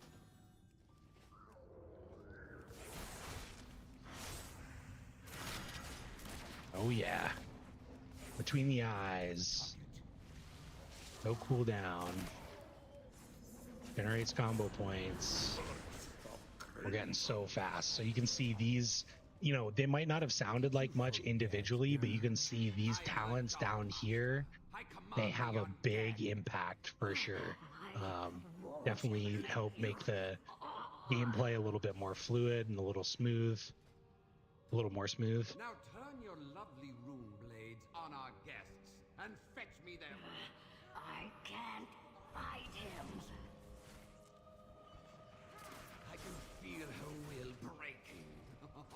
Her soul burns so bright. Now, Lillian, it is time for your transformation. Of course, now with the increased fluidity, we also have to keep paying attention to procs. So, you know, we got back-to-back loot. Let's go. You know, we got a proc that refunded our combo points, gave us 5 combo points, so we don't want to go straight into another spender or another combo point builder, because we want to spend the combo points that we have without overcapping. So that's a good example. Like, we just got a refund on our between the eyes, and I immediately hit adrenaline rush, and we got a refund on our between the eyes combo points. So I overcapped us.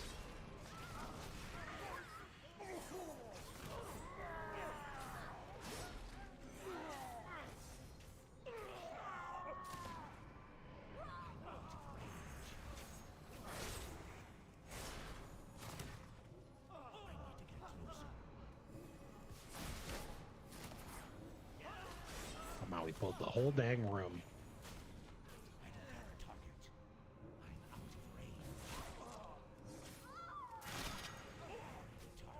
There was our proc. We got our combo points refunded, so we're sitting pretty. There are some exceptions to overcapping. You know, I'm going into this like next ability or this next boss fight, so I should, I guess, open with Between the Eyes.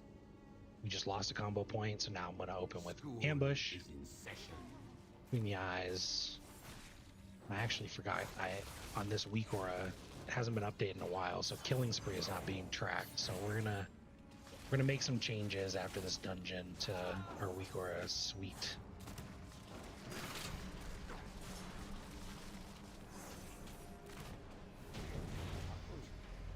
Got another level up 64. Drop our points into Vigor and fan the hammer. Vigor increases maximum energy by 50 and energy regeneration by 5%.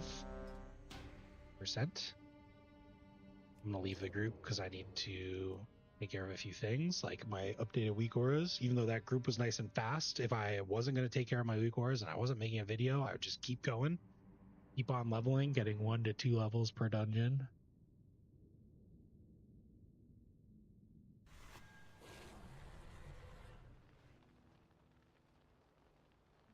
But I'm going to take a quick break to go grab a grocery order from the front and put it away. And then when we come back, we'll just make some adjustments to our weak aura real fast. So hold tight.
All right, we are back.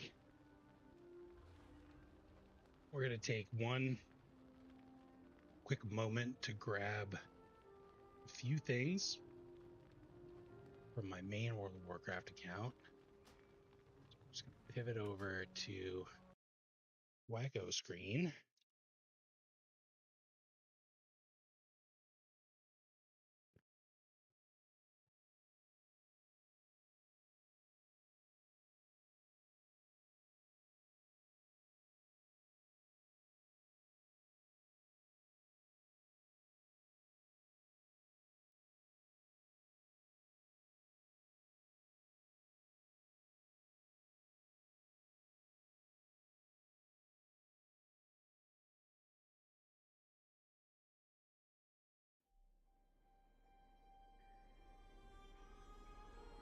One of the things that I did do today was just pick up the base edition War Within expansion as it was on sale.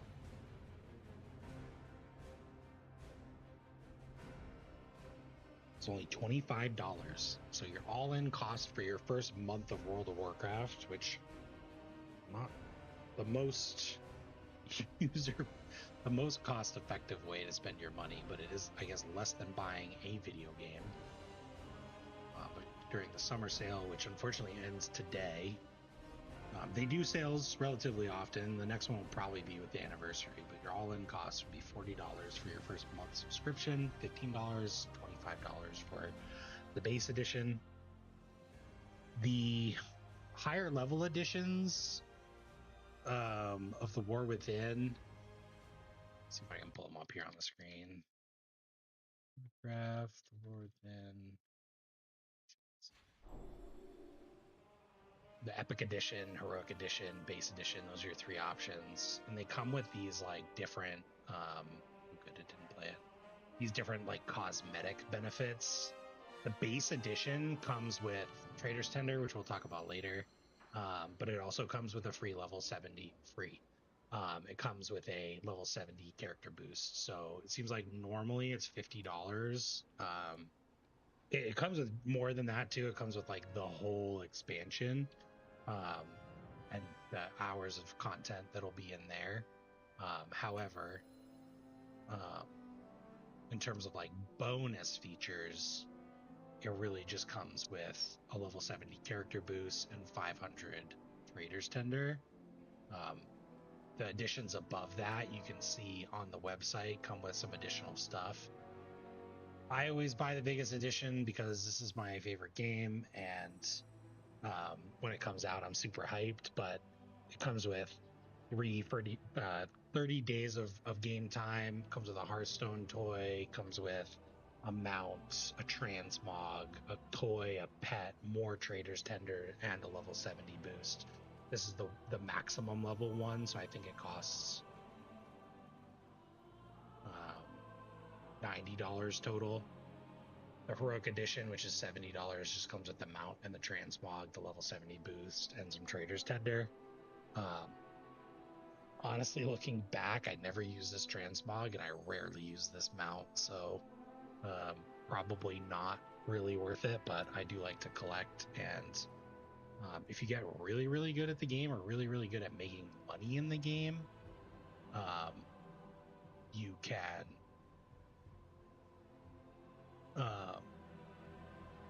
make enough gold to transfer it into BattleNet balance and pay for these expansions. It is a lot of gold. So that's just something to kind of keep in mind. I'm just grabbing some weak auras from my main account. I will talk about them, what they are, why I have them, what's important to have. And every time that we install new ones, I'll talk about that too. But I'm just grabbing my Iron Rogue one. We'll log out of there.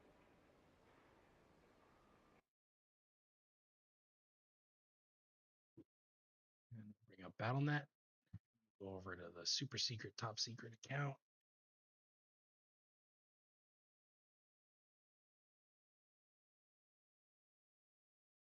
And continue our leveling journey with Oatmeal. we're gonna get level 70 today, which I'm pretty excited about. We were going relatively slow here because we were just like talking so much about different things. But it's really picking up with the assistance of the Turbulent Timeways buff and with the time walking dungeons that are available. Scaling is a funny thing. It will probably come back on us in a little bit, where at like level 70 they want that journey to be a little bit more impactful than just like zooming all the way to the end. And they're probably going to want us to go into the campaign, which we're going to do for fun anyways, because it's going to catch us up on like lore and stuff like that. So good to know. But we're transitioning back over and importing my most recent Wigoras. So I'm just going to delete and delete, import. And this is my power bar Wigora. So you can find this on Wago if you search for yet another power bar. It just shows all of the resources for all of the classes in one succinct area. So I use it as part of my UI. And then I'm going to drop in my updated rogue one in here. So when we hop off the dragon riding mount, you should have seen Killing Spree, but I'm not seeing Killing Spree on here, which is hilarious. So I guess we will add it really quick.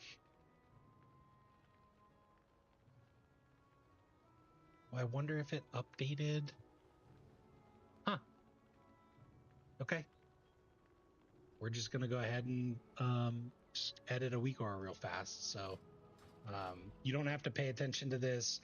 If you like what you see, if you're handy with technology and handy with computers, and have a basic understand, not necessarily of programming, but of the concepts of like if-then statements, then you'll probably really like Wigoras.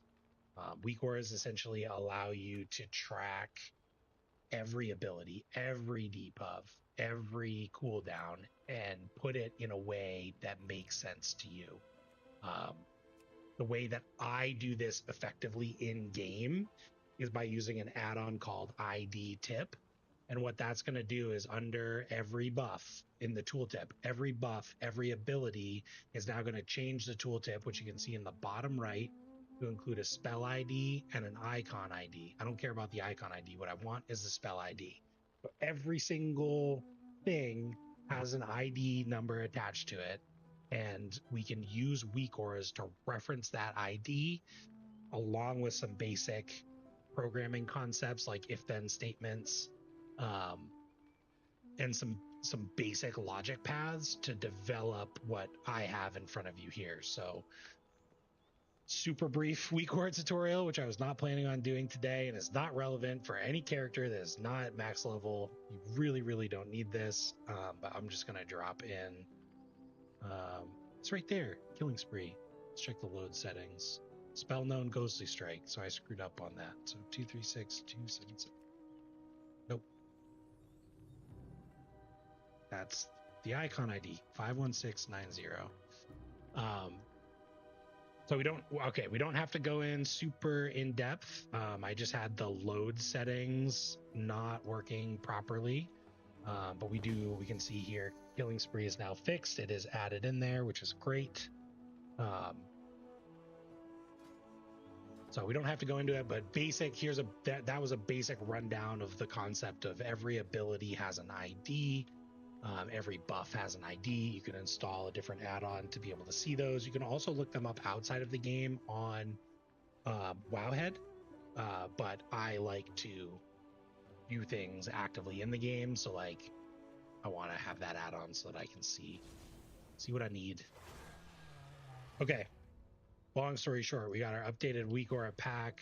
We got a rare mob down below us. It's being attacked by Andella. We're going to go help them out. Just need to get rid of that horn noise again. Bonus, we got 8700 XP, some training matrices, and probably a mail chest piece. Yep. I opened up a time walking bag and I got that same pendant again. Higher item level though, because we leveled up. So let's go back in and see if we can get access to these. Now I'm wondering, is it possible that this buff has something to do with whether or not they are carrying a spear? So let's loot. Unbelievable. Absolutely unbelievable, Blizzard. Keep an eye out for useful materials. Perhaps a few more of these spears can be obtained from the magma sworn. That is all that the quest text says. And they want you to just sit out here killing all these different mobs for no reason. Classic Blizzard. So now I'm hunting and I'm looking, and I wish that my player profile would have kind of shown me, you know, which ones are orange, which ones are carrying those specific things. So I'm just scanning for buffs, looking for the folks that might be carrying the spears. We only need one more. They seem to be people that were walking too. I'm not sure if that has anything to do with it, but I'm just looking at nameplates and I'm trying to find people that are carrying the spears.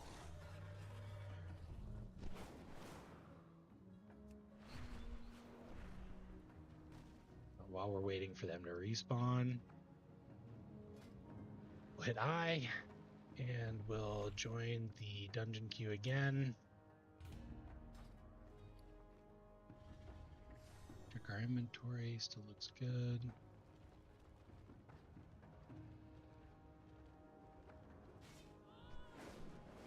Man, this quest is kind of stinky. It's our first stinker quest that we run into.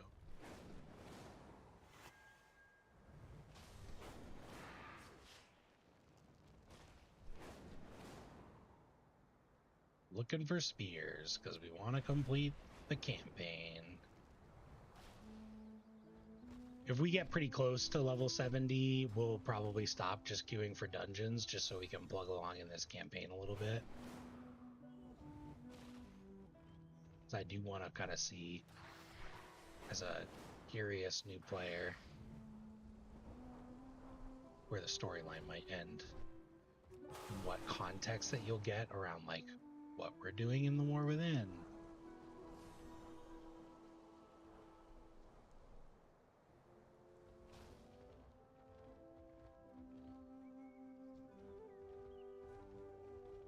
Okay, any day now.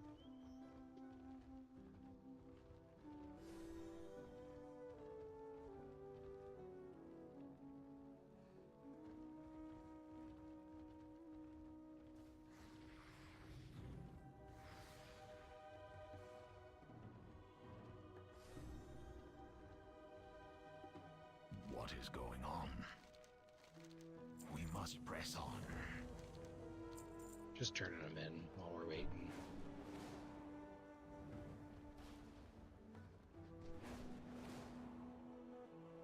This whole camp is picked clean. They really seem to hang out around here. Seem to be like the most popular place for them. They should really go back and, I mean, they shouldn't go back, but like this weapon rack should be interactable. Or some spears should be kind of like lying around on the ground. So I'm just going to hang here until something respawns or we get a dungeon queue.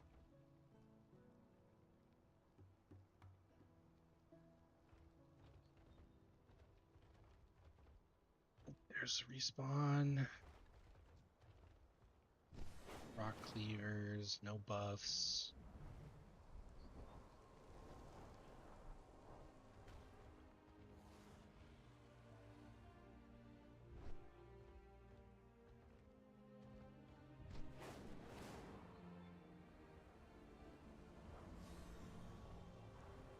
Or we could pick some pockets maybe. Oh. Okay, we're gonna sit tight here. Let's pick this guy's pocket. 7 silver. Ooh-wee. 12 silver. They need to you should at least get a gold. They need to update that. I'm gonna write a forum post.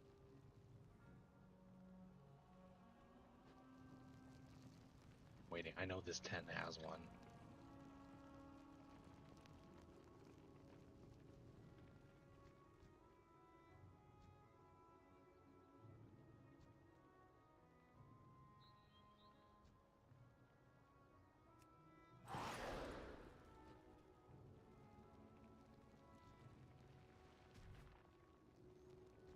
Here they come.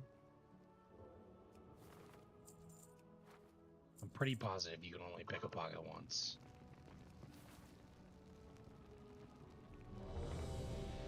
This is so tragic. Dungeon queues here. It's okay. XP is good. We will take the dungeon queue. There's some UI elements. I don't know why it's not popping up. I thought it was part of the base default UI. That will show you a little timer for how long you have to accept this dungeon queue. In fact, we're just going to leave. I really want to get this. And you don't suffer any penalties for leaving the queue. You do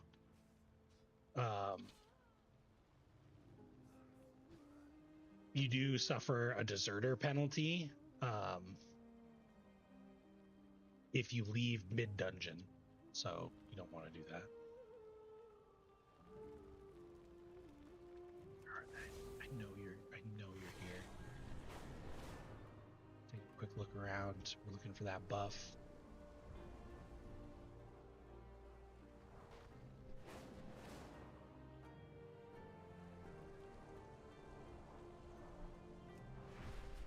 Don't want to miss the respawn.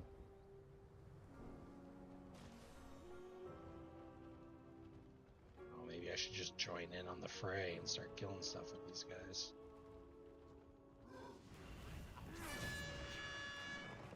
Oh yeah, I gotta change that. We'll change that while we wait for the spawn. Practice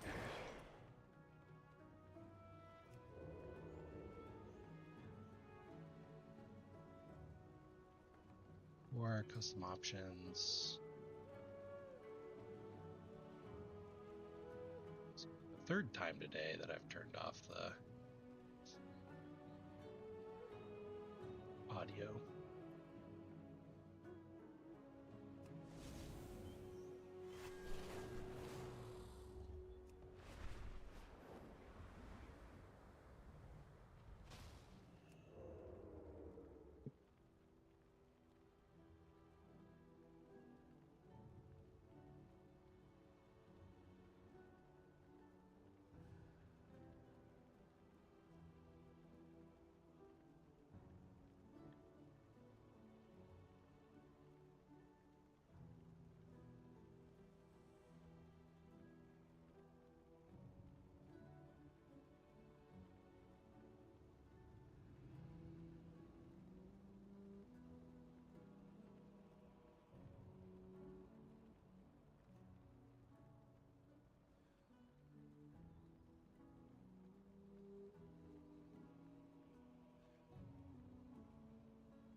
Well, in the time it's taking us to complete this campaign quest,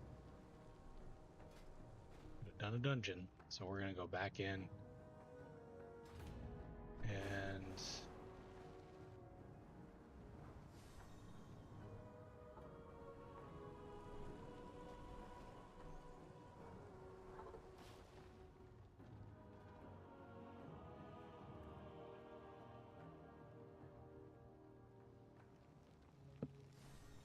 just gonna start slaughtering the camp. Like Anakin did to the Sand People.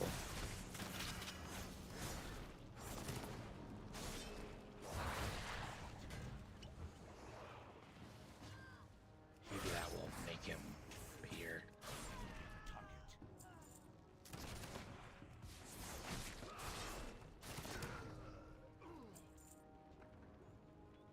excited. Did you see that?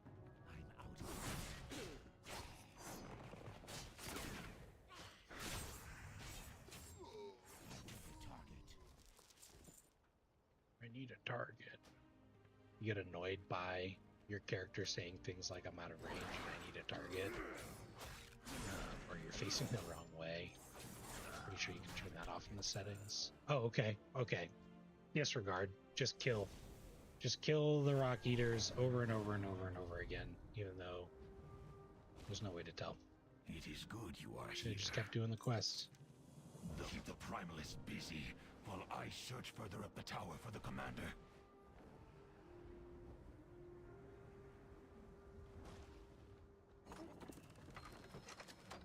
What am I shooting? This?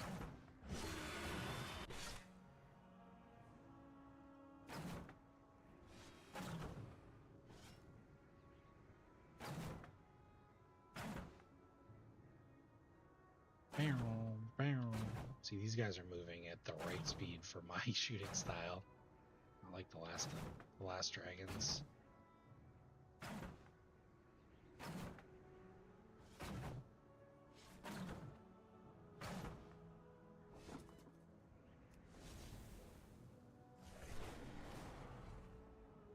Over here, I think I found Commander Aeronog. Report back.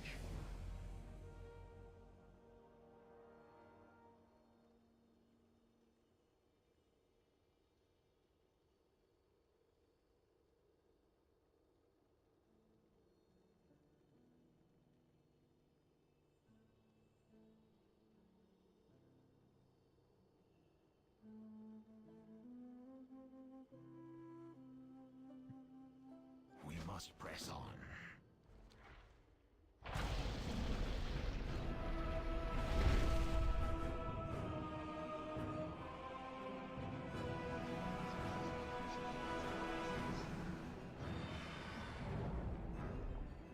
Over there.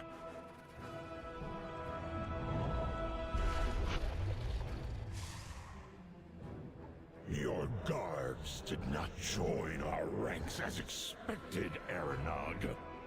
I am not concerned. Dead soldiers cannot get in your way.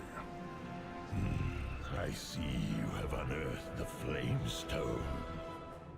I can sense its strength. It is now time for your end of this bargain.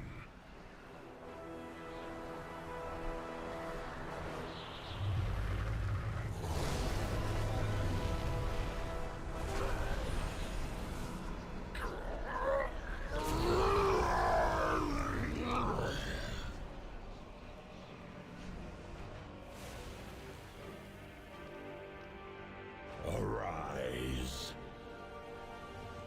Primalist Aeronog. I pledge this power to free my kind from the leash of the aspects. Then go, while I turn this wretched Titan-stained place into ashes!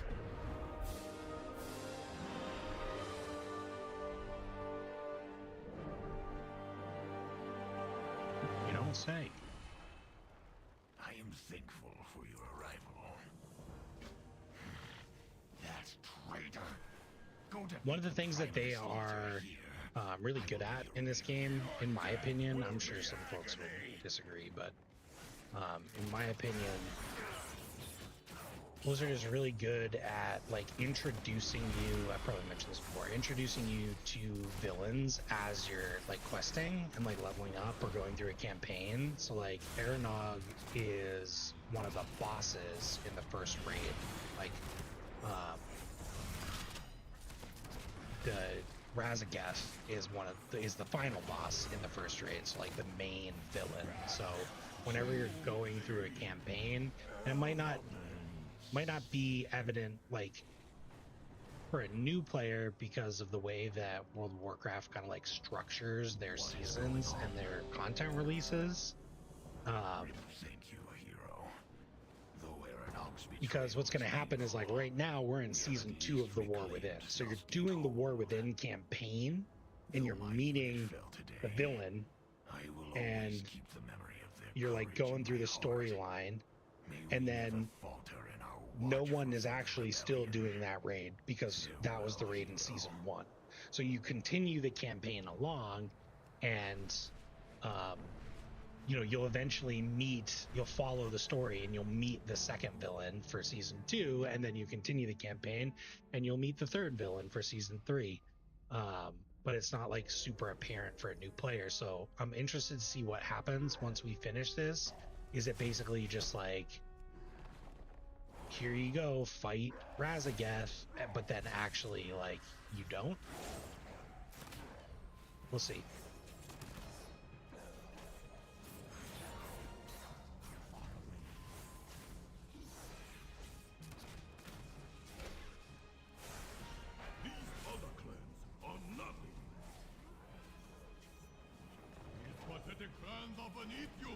Whoa. Cheated. I cheat deathed. The other thing about sorry, this camera angle stinks. The other thing about scaling that can be a little bit frustrating for new players is just when like scaling starts to get out of hand. I mentioned like this, they changed the scaling for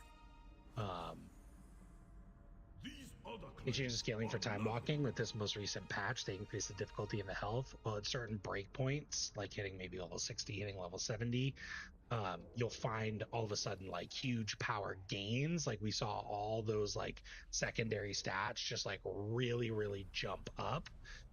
But the amount of those secondary stats required to increase your stats by a percentage point will also change in the background.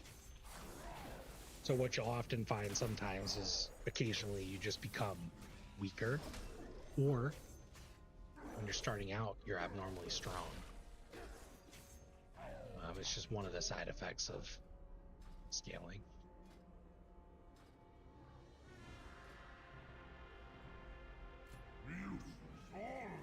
$65 got us another talent point. Put it in Fan the Hammer.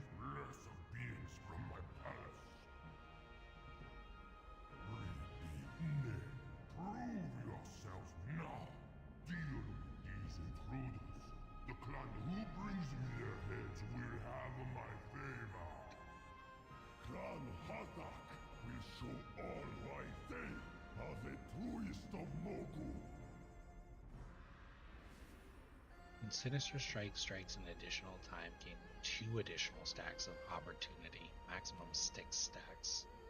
So the pistol shot buff. So we actually get 3. So we go boom.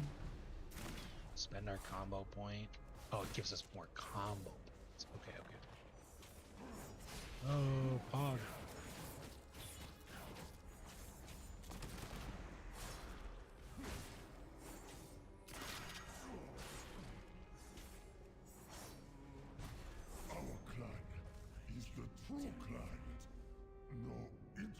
Opportunity gives us 120% increased damage. Only the strong deserve to stand at our king's side.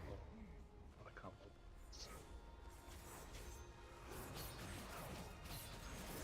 See, every time we spend it, now you can really see with these weak auras. I spend 7 combo points. We'll lose a chunk of time off of both Adrenaline Rush, Killing Spree. We lose it off of Between the Eyes, which is what helps reduce cooldown, so that we can keep the buff uptime at a maximum.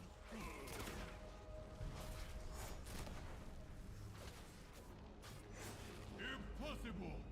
Our mightiest of greatest in all the Empire.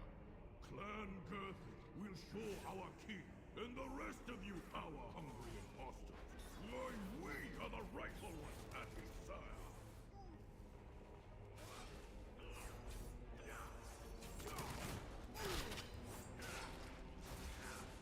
You get that nice sound effect when you proc with your Between the Eyes, and it resets, or it gives you your bonus combo points. See if it happens again. Nope. to see how quickly Blade Dance came off cooldown. Surrender our right to rule the destiny of our people. Some of that comes from our abilities. So True Bearing, or our Roll the Bones. True Bearing reduces our cooldowns even more. So when we have that buff up, our cooldowns are coming up faster. I apologize for like the in-depth rogueness if you're just leveling your character. There should be new player guides up on YouTube for like every class. Eventually we'll get there. We'll try different classes, but they do also change classes relatively frequently. Could bring in a lethal race to do their bidding. Must betray us. A well-scripted exchange, but we are not fools. Your clans are clearly in league with one another. For the glory of our king, our empire, we will put you all down. When it says awesome, that means we're getting every single one. So like huge chunks down here. Watch Killing Spree. Boom, like 10 seconds off of that one. Every time we use a finisher. So it just feeds into this awesome little feedback loop. We're casting between the eyes more, so we're getting resets more. Gonna already Killing Spree again. Bam, bam, bam.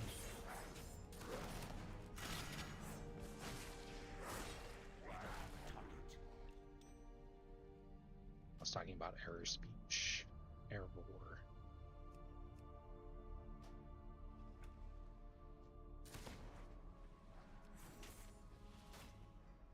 So, removing the error speech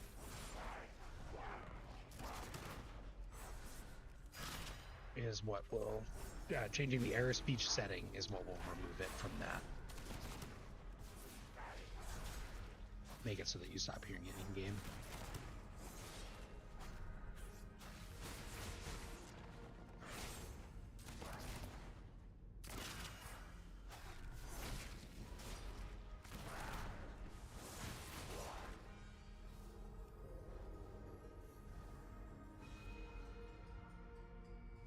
Down.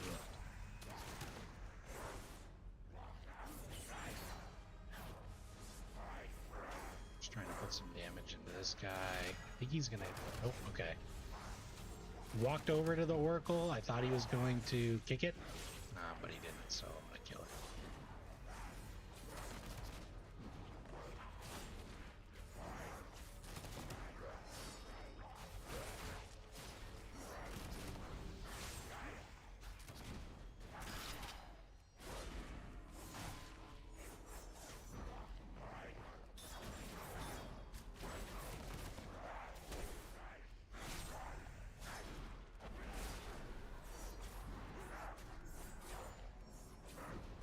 See how long this takes if you don't get Cleansing Flame the first time.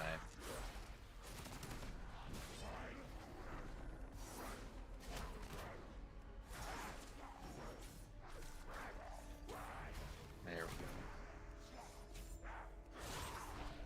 Also kind of feel like we have somebody who's not doing anything.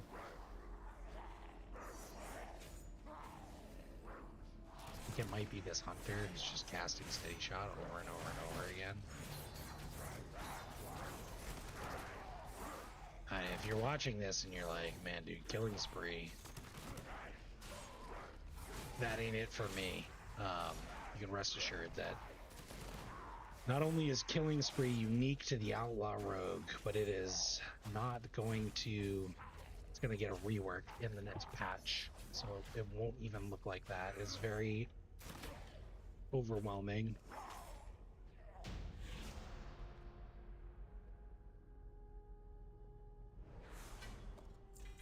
Yay, we got a weapon. Big W. Weapons are important for melee. That's what I mentioned in our last video. You might be like, well, okay. Like, how do I know how much damage I'm doing? All I see is this number popping up on your screen. That's a good question.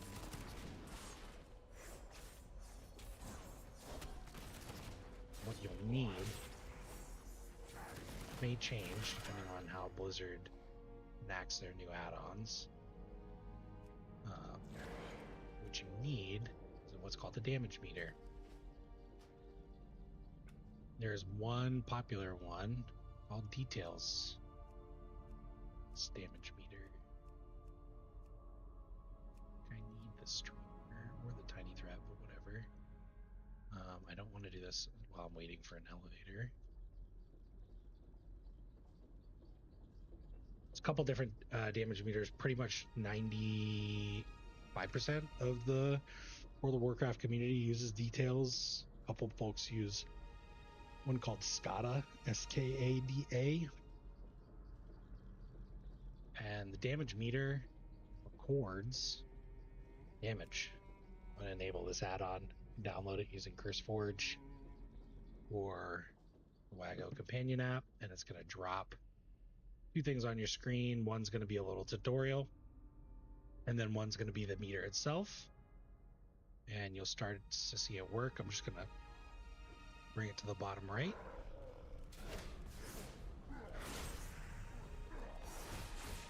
And this is not something that a new player needs. But I'm going to show you how to use it to understand more about your class.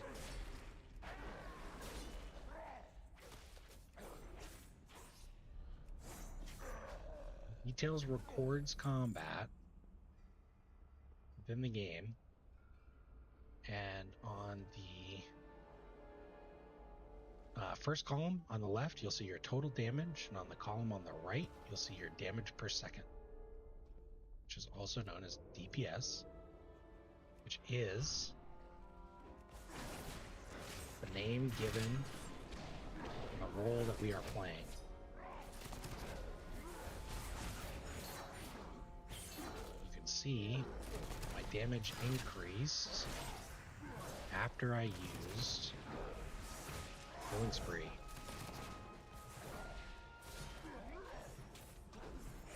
And I need to apologize to the hunter, but this raises more questions. The hunter was casting Steady Shot, but is now a survival hunter. We'll talk about that later.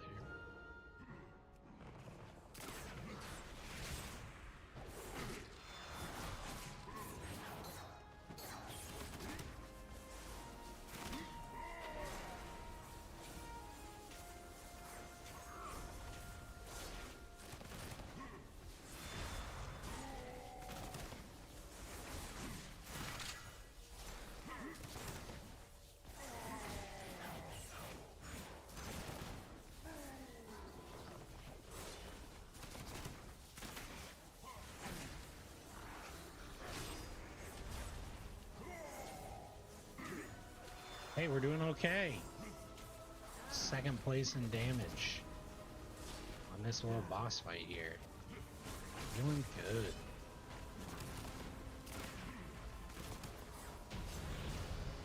Nice.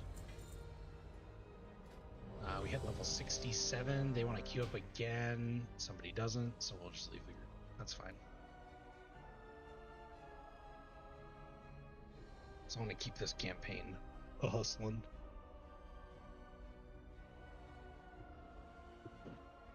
Because we're going to level 70. Oh. Dropped us in the middle. We were flying up to see the aspects. Oh, grab this glyph. Boink.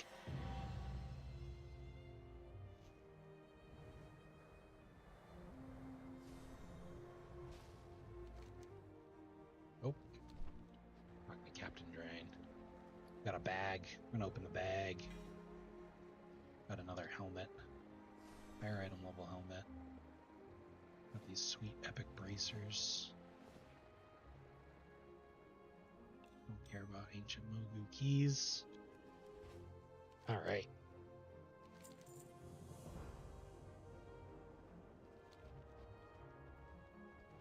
Nosdormu has a quest for us. You can see here, we've only discovered a little bit. I will say one thing about Thaldraszus, the final area, leveling area in Dragonflight, is that it is a lot of mountains. So like the explorable areas really are like around Valdrakken and then in here by Tierhold. This is actually up in the mountains and is the raid itself. And then this is all related to one of the dungeons. So Thaldraszus really is just like the end of the campaign, trying to figure out what Razageth is up to, what she's doing, and why she's doing it to really move the plot along. And the discovery of the zones is really more about the side quests. So I mentioned her before, but Nosdormu is sending us over to meet up with Chromie. Chromie is one of the gold dragons. Grab this other point in vigor and the talent, not the dragon riding. And I'm gonna land also. I'm gonna spend my next point here, which is in Ghostly Strike, so that'll give us a new ability, which is cool. Strike on 1. This is Chromie. She's funny. She's a gnome. She's a gold dragon. And I think that edit mode actually changed dialogue entirely. I want to keep dialogue on. There we go. Trying to corrupt our bronze oath stone in the temporal conflux. That stone embodies our calling to protect all time. If corrupted, anything could happen, including... Oh no! Murazan! We can't let that infinite turn Nosdormu into his awful dark alternate self. I'm going to go try and hold her off. You help Dante sort things out down here. Again, the oath stones for the dragons. We've fixed them all so far. Our ranks are missing. Helped Notharian with the black one. The red one was fine. Helped Malagos with the blue one. Or Caligos. And then we're going to help Chromie and Nosdormu with the gold one. The Infinite Dragon Flight, they're like the enemies, essentially, of like the Golden Dragon Flight. So they have a place in history, and they actually, if you are doing time walking, you can get at the end of every time walking dungeon, there's a small chance to loot an infinite dragon as a mount called the Infinite. I think it's called the Infinite Time Reaver. And it looks sick. I'll show you what it looks like. Mounts. Infinite. Yeah, Infinite Time Reaver. Oops. It shouldn't do it while you're fighting. Looks really, really cool. Really, really low drop rate. A lot of people want this. Which is why you might even see people at like this level doing time walking dungeons, because there's other, or maximum level, there's other rewards that you can claim from it. So we got Ghostly Strike from our latest level up and talent point. So I'm just going to move this over because my bar's got a little bit bigger to make room for that. And Ghostly Strike, we don't have to go into it too deep, but it basically like buffs your spenders for a set amount of time. It also gives you 1 combo point, so we just do more damage. So what you want to do is like, this is the first introduction of the concept of a damage window. So damage windows are basically moments, whether they're your own cooldowns or a boss's debuff, where you do more damage. So with Outlaw Rogue, Ghostly Strike sets up a damage window. You could also consider your major cooldowns damage windows. You're doing more damage, but this one for Ghostly Strike is pretty short. Strikes an enemy dealing 10,000 damage, physical damage, and causing the target to take 15% increased damage from your abilities for 12 seconds, awards 1 combo point. So what you want to aim to do, just as a default, and this goes for all your cooldowns. So maybe I should really call it a cooldown window.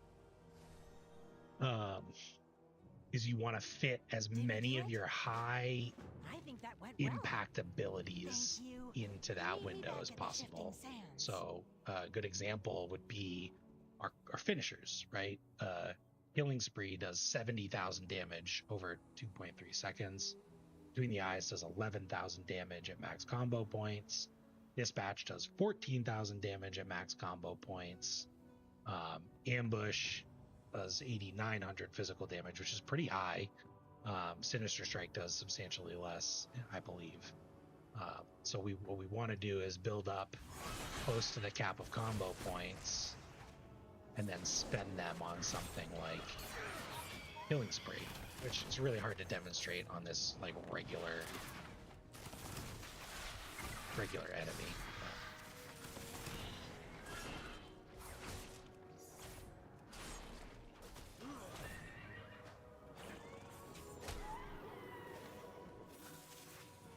Collecting time motes, collecting that energy from the beasts in the area.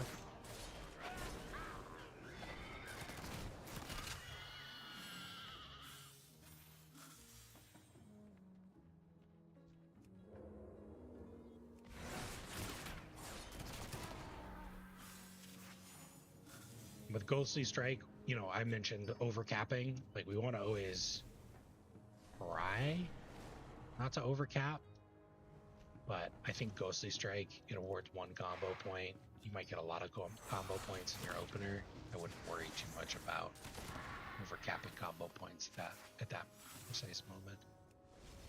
It's more important to make sure we activate our cooldown window, get our cooldown on cooldown.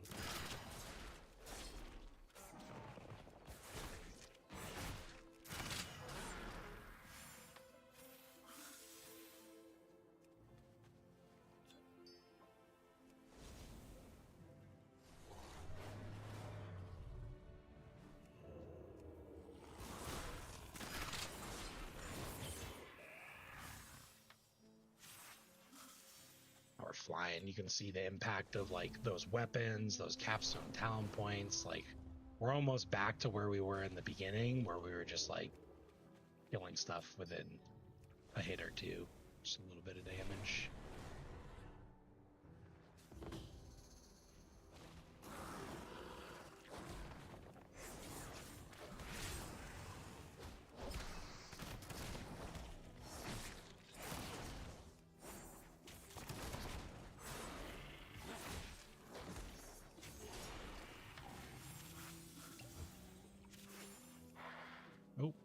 Hello.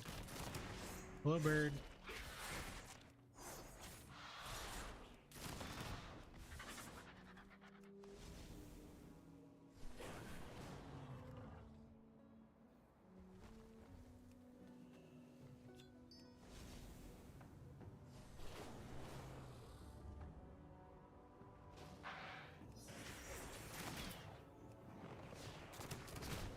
You can see, like, this weak aura can be kind of annoying, but Roll the Bones is an important buff that we want to make sure that we're getting used to and keeping up.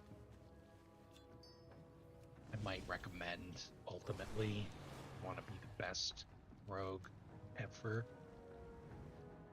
knowing and understanding what these abilities do I can help.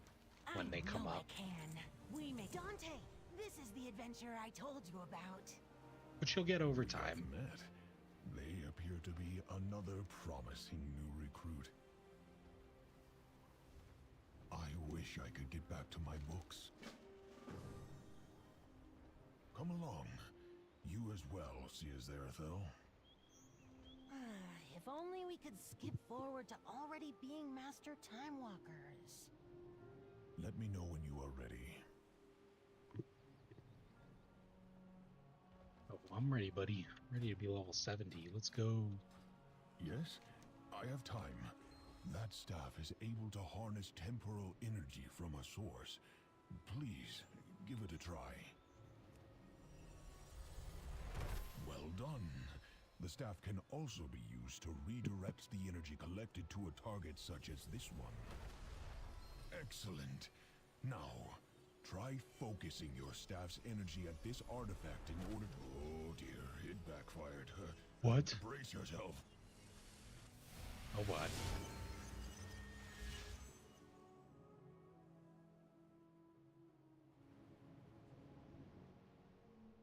Though Lady Sylvanas and her Forsaken finally took vengeance upon their hated enemy, They just the sent us Lich back in King, time. their dark crusade in Northrend proved costly. Betrayed by Grand Apothecary Putrus at the Battle of Wrathgate, the Forsaken's devious plague of death was unleashed upon both the Alliance and the Horde to calamitous effect. Unbeknownst to Sylvanas, Putrus and his demonic ally, Veramathras, had taken control of the Undercity. As a result, the Forsaken were wrongly blamed for the traitor's atrocities. Though the Undercity was eventually retaken, Sylvanas and her followers still bear the weight of Putrus' sins. Mistrusted by the other members of the Horde, the Forsaken must now prove their loyalty to the cause and redeem themselves from their supposed treachery. To this end, Sylvanas has bolstered her defenses within the Tirisfal Glades and readied her undead forces for any contingency. As one of the Forsaken, you must use your cunning and viciousness to slay any who would pose a threat to Sylvanas' rule, be they human, undead, or otherwise. So we didn't get to experience this because we were, There you are.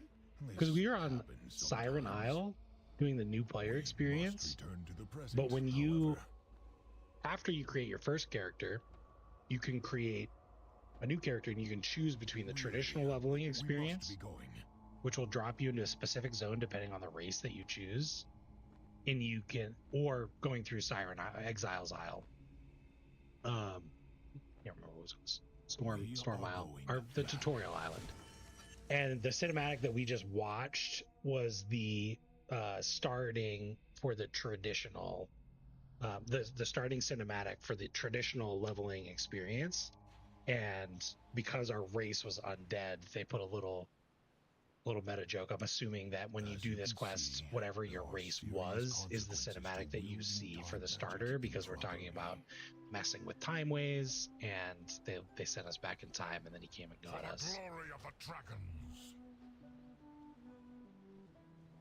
Exile's Reach? No, is that Path of Exile?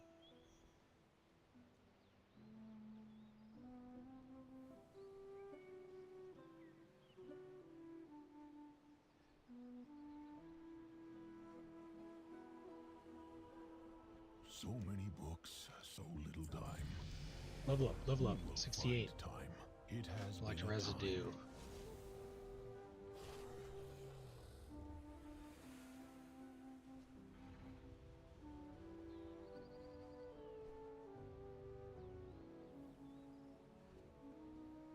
Exile's Reach. It is called Exile's I know Reach. what to do.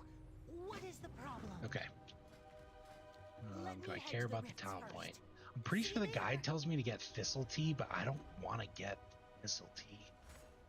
I think this ability freaking stinks. But I could see why it would be useful out in the open world. I don't have a weak aura for it. I'm not going to make a weak aura for it. I'm just going to have to remember when I'm low on energy, hit shift 3.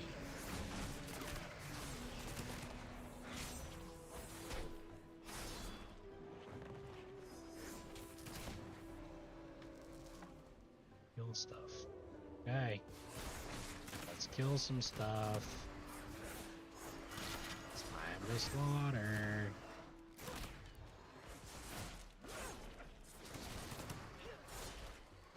I mean, things are dying so quickly. I'm just kind of like, not really worried about capping on combo points. I'm just making sure that I can put my abilities on cooldown. I'm keeping my buffs up. And because Blade Flurry is the only way for me to do AoE damage, I want to make sure that's up. And if I run into trouble, I can vanish and go and recuperate.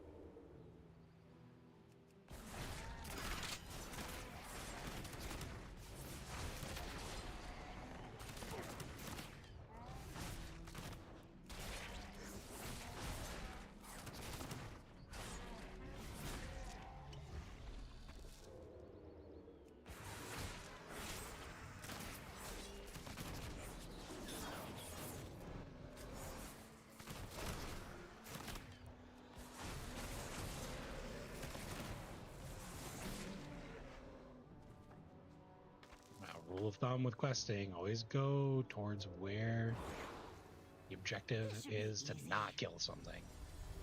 Not bad. Kill Let on me your handle the way. next one by myself.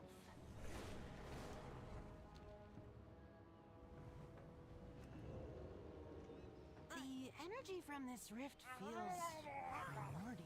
Warlocks. This is not good. Oh, what are you doing? Uh-oh.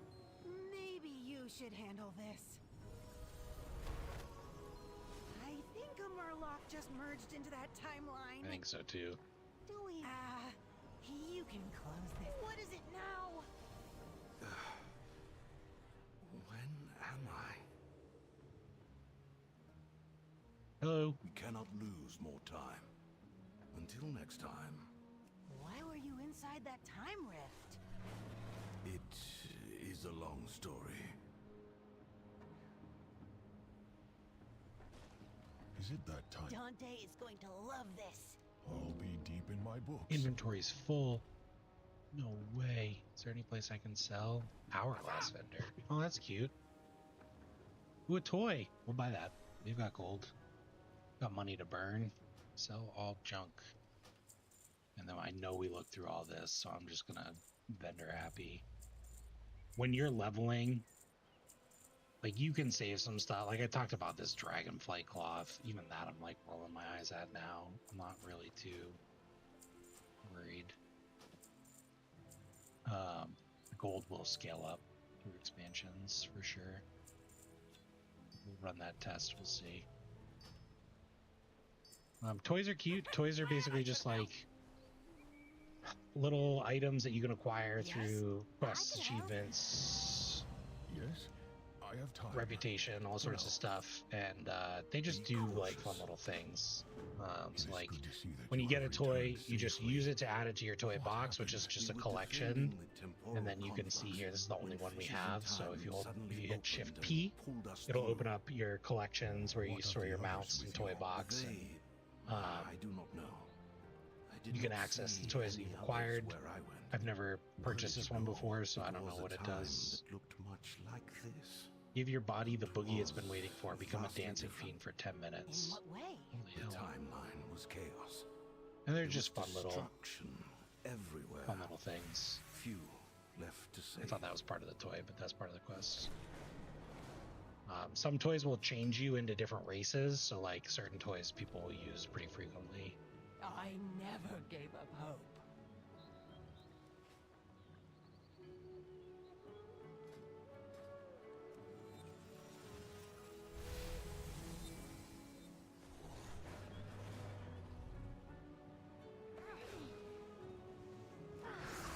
I think we can do pretty much anything to preserve this timeline. That's what we want to be doing because our quest item has a good amount, a decent cooldown. So we want to make sure that we're going to these little things. Oh, I see. Sorry. We want to protect the sentries, rescue the artifacts, and kill the things that don't belong here.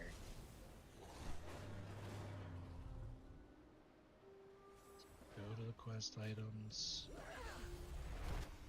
Push the button.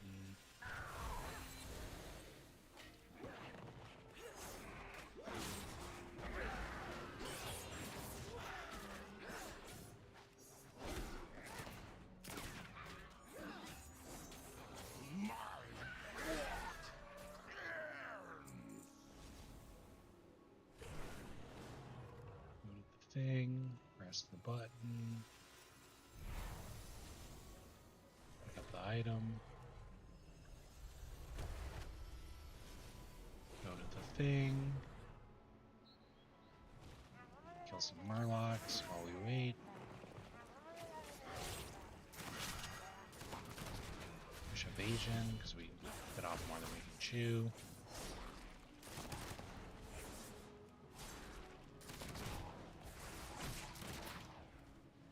Kablam! Everybody ever watch that show, Kablam?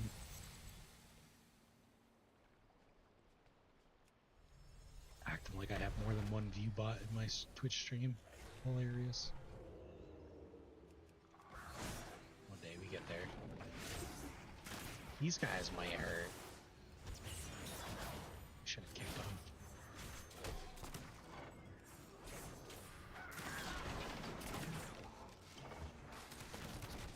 I had some health potions.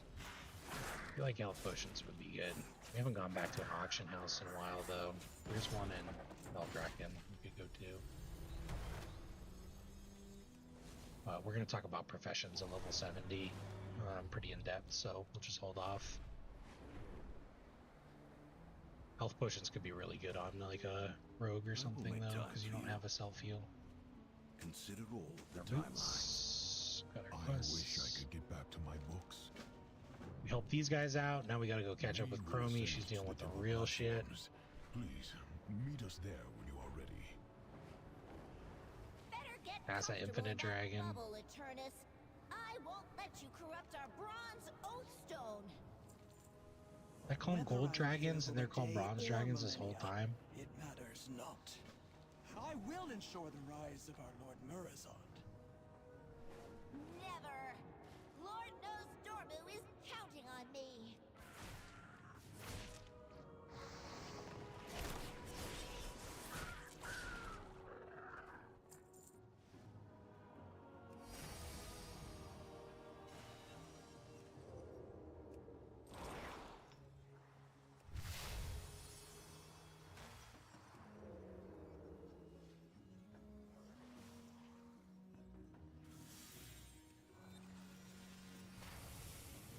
Moral energy collected. Pull on the time stream to free the crystal. I walked the wrong way. It's okay. Just use your staff on the shards instead.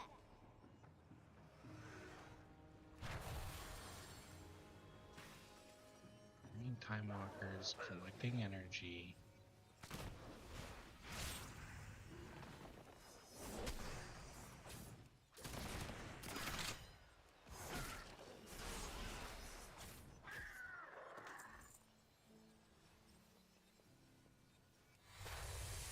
You can also assign a mouse button to this ability too, which I would actually definitely recommend doing if you're interested in pursuing the game at the highest level.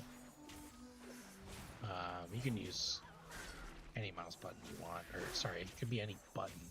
I like to use my middle mouse click. A lot of people like to use that for like communication, apparently.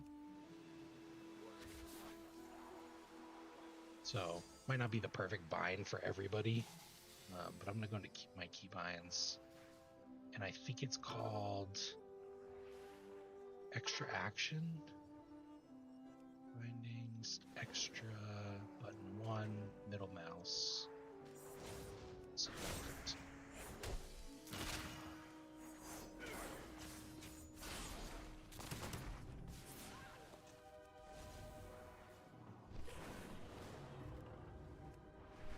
Getting things on the mouse, man, I just walked right into that one, huh?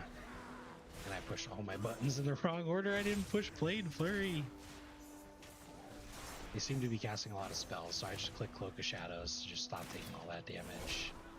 This guy, we can't see that mouse that middle mouse button bind did work, so now I can just click that to activate the ability.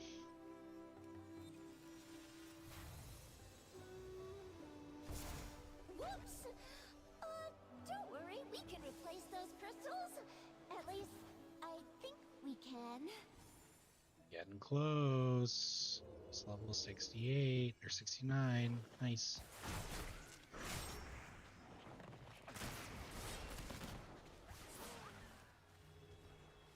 Stabilize. Stealth. Stealth nice and quick so we don't have to fight these mobs.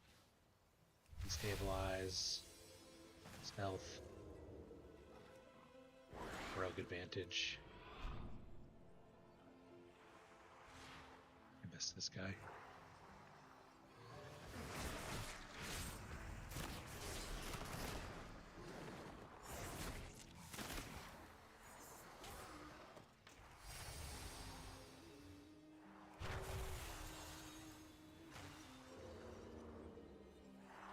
Oh, I missed a quest. Oh, that's such a shame. I missed the quest from this guy, so we're gonna have to time. For now. kill time elementals. Oh, man. Your friend is more than capable for Look around for the other quests, I guess. I know they are. They were amazing Oops. in the past. Or was that the future? Or right now? Look at this guy. He's carrying Anyway, supplies. I know. I think I now understand what the supplies mean. They're Dragon Isle supplies.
Oops.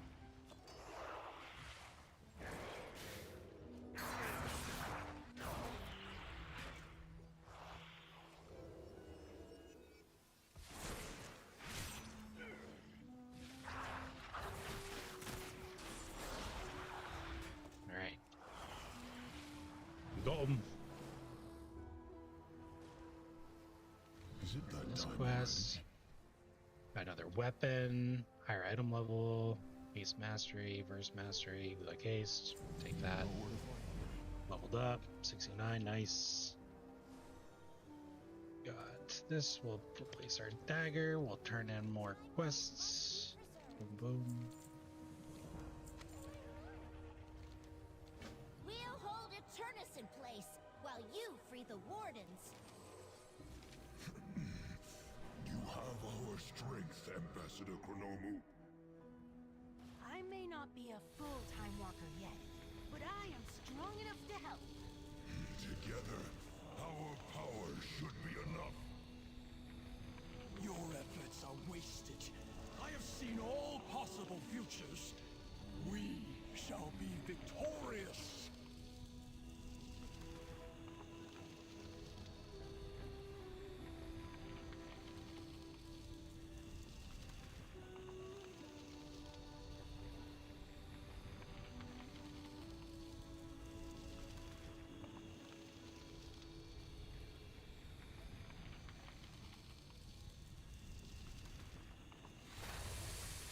Pull.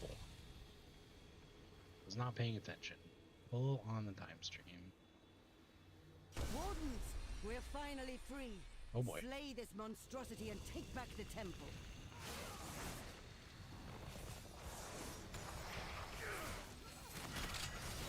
Want to get that crit buff. Use Ghostly Strike before one of our finishers. Oh, it's dead. We're the best.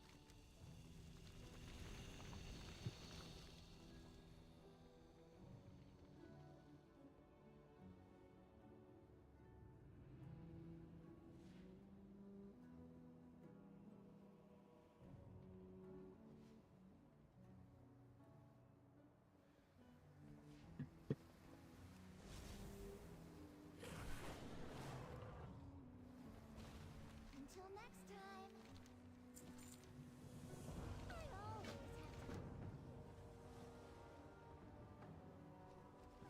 It's like meeting again for the first time. We're ready. Okay, everyone. Get ready.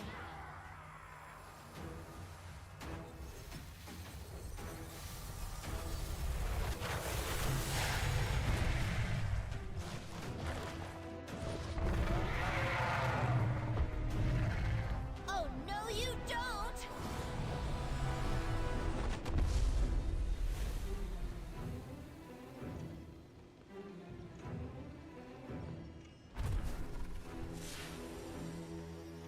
vision came too late. They have punched a tunnel through time and are tumbling endlessly amongst the infinite possibilities. You must find them and correct their course before the entire fabric of reality is torn asunder.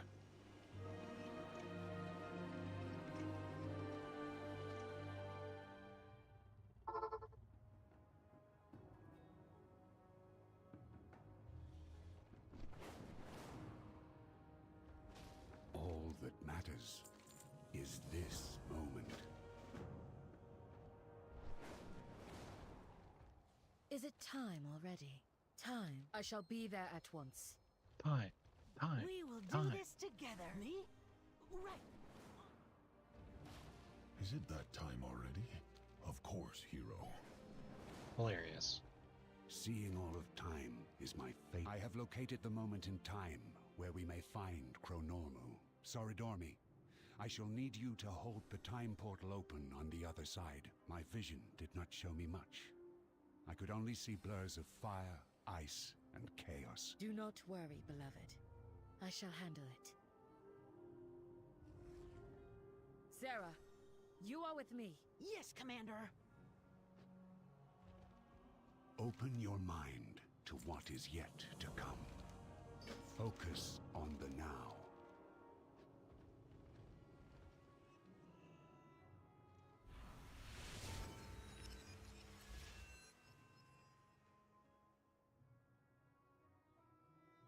Champion, I sense that Chromie is nearby. We must act quickly. I can aid you. Honda. If you need help, call on me and I will be there. Cool.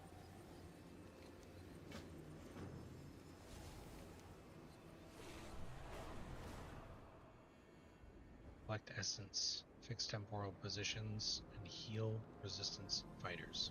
Whoa. I just knew no Stormu would send you. Well, what the heck? Yeah, I need help. Immortal, Come here. We do Oh. not have time to dally.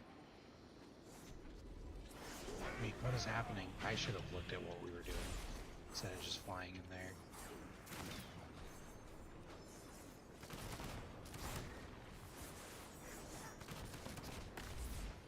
Use the target to their proper timeline. Okay, we're vanishing. We're out of here. Read the quest.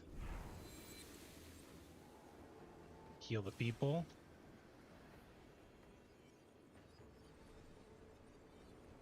I just knew no Stormu would send you.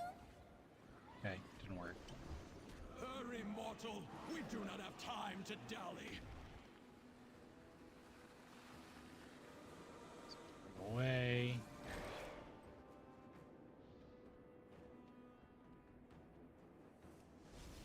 Okay.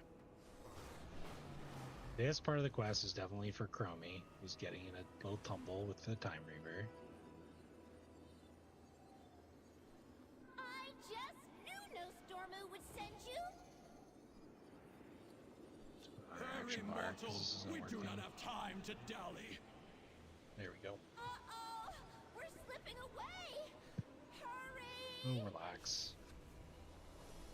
Okay, so we do need to kill Shape Master Zalani, but we need help from our person for sure. They seem to be fighting a monstrous monolith. So we're gonna just hop in, get avoidance, and ask for some help. Okay, she disappeared when I asked twice.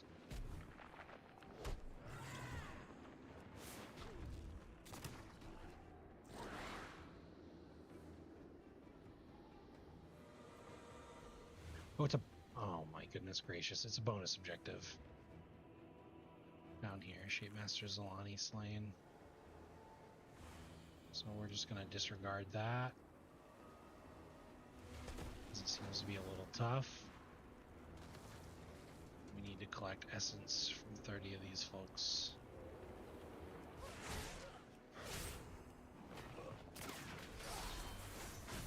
Things seem to actually be hitting pretty tough. Oh, that's because they're all elites. Okay. We learned.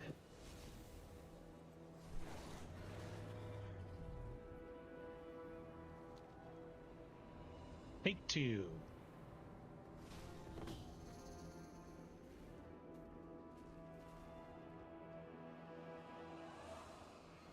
I wonder, there used to be an event here. There used to be an event here that you could do. I wonder if there's any like overlap from this, because the fact that there's these bonus objectives seems like it was part of the old event, but it doesn't seem to be active, so I'm not really sure.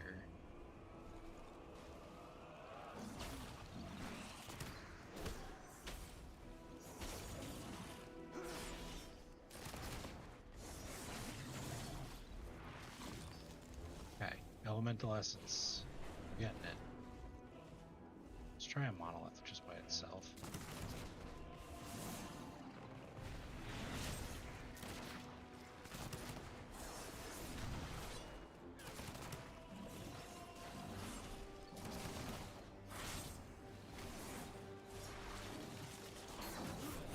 I pushed the wrong button.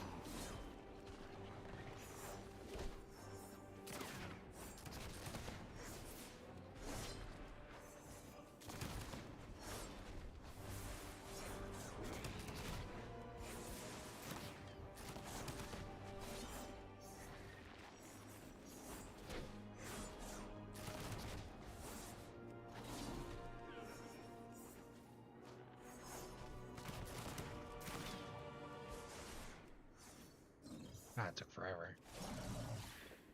You got loot? Yeah, okay.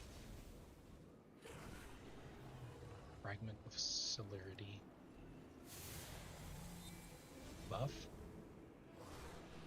Increase movement speed and haste, decrease cooldowns. Love that.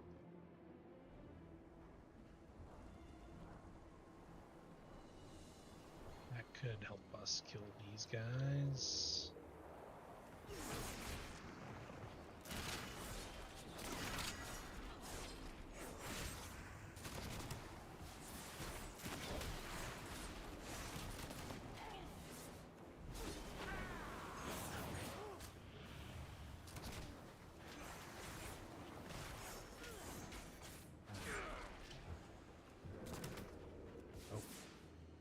Vanished, our escort vanished. It's good to know. Never looted it. Let's do these two instead.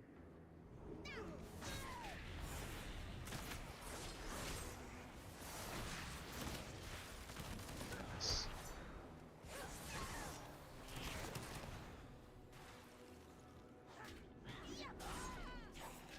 These elites are elites.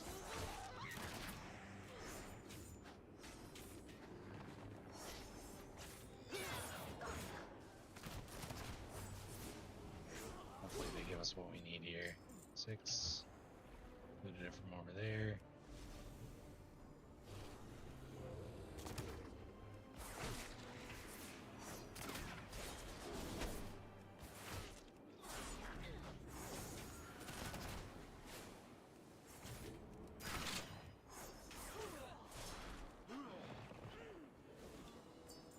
Alright. 30 out of 30. Gotta heal some more NPCs, like this little guy here. This little guy here. And this little guy here.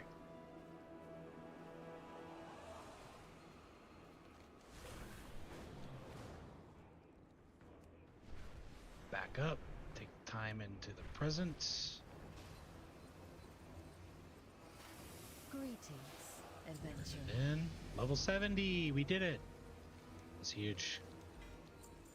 So a little bit of time walking, right? A lot of bit of time walking.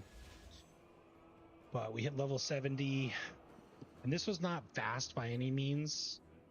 You could definitely do it a lot faster if you're not like me, where you're yapping and explaining different things and not really focusing. We'll type in /played. We hit level 70 in 13 hours and 54 minutes, so 14 hours. This is not a speed run. You can do this substantially faster if you just sit there and log in. and start spamming Timewalking Dungeons, you could get to level 70 possibly in one play session. That might be a bit of a stretch. I imagine you will find it fascinating. I will go at once, my lord. So it's taking us to a different timeline. So if you just pick the optimal route, whether that's running dungeons over and over, time walking with a bonus to XP, it can be done a lot faster than 14 hours. Can definitely be done in under 10. No problem. And this, of course, is for your first character to get to the expansion, the current expansion content. So this is a new player guide, new account. So we're gonna finish the campaign just because I want to see where it goes, and it's gonna give us another mount. So we're gonna try and do that in this play session right here. I'm pretty positive that we're relatively close. We go through a couple different alternative timelines, kind of seeing what's good with Chromie over here. Can't fly here, so this is a twisted timeline where instead of the main bad characters being their normal selves, they're actually all Murlocs. So this is this time they will be successful. Let's get closer, I guess. This is the events of Deathwing and the Cataclysm, but everyone is a Murloc. So you can see their little deathlings instead of little dragons. And this big guy right here is Deathwing Gurgle Gurgle.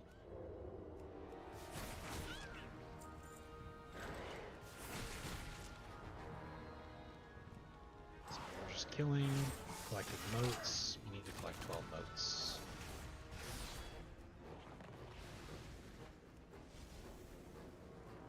Motes are on the map. I'm pretty sure I can just run through them. I don't actually necessarily have to kill them. But we still need 9 more, so we're gonna kill them.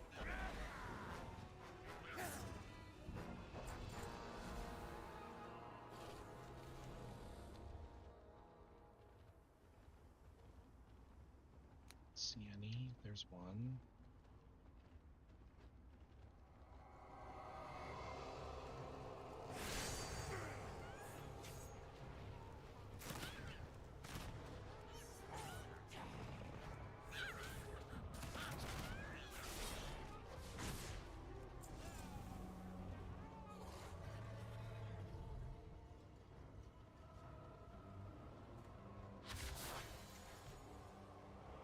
There. Can't fly. Oh, we missed it.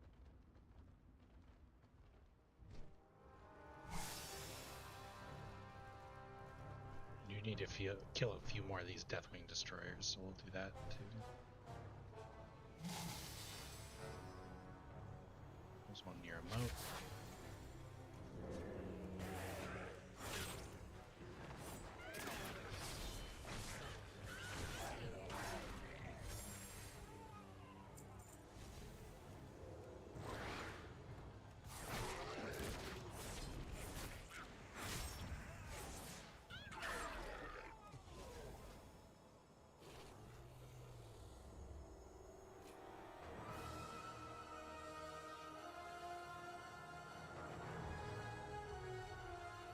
Where they want me to put my last talent point.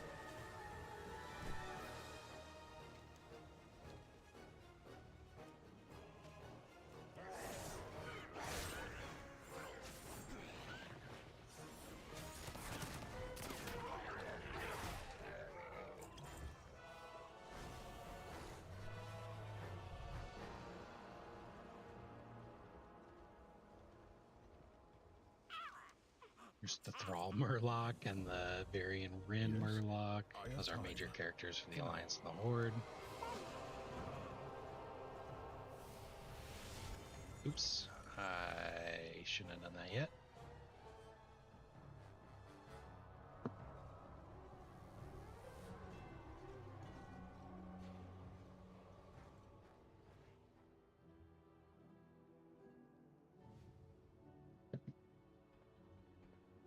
The sands of time are plentiful. Enter Hopper. Okay, we need to kill Deathwing. We're going back. We're going back in.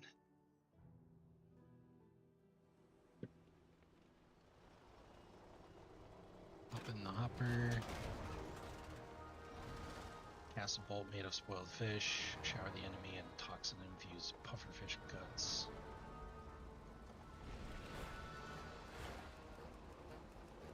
Out of range.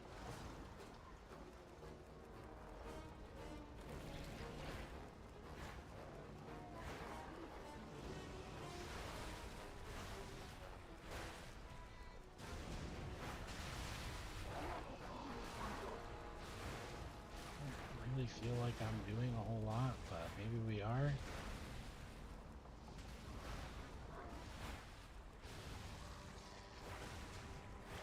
When in doubt, spam your abilities.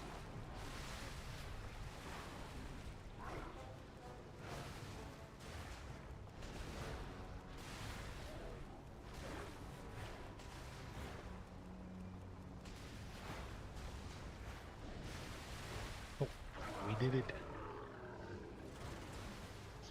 Now, one of the unintended little side effects here, although you can see, okay, here's a good example of scaling, is that, you know, we're still questing, we're still plugging along, we're still doing the campaign, so we might actually start, you know, the war within a level 71. Not going to be a huge problem. There's only 10 levels left to go in the game before we reach endgame.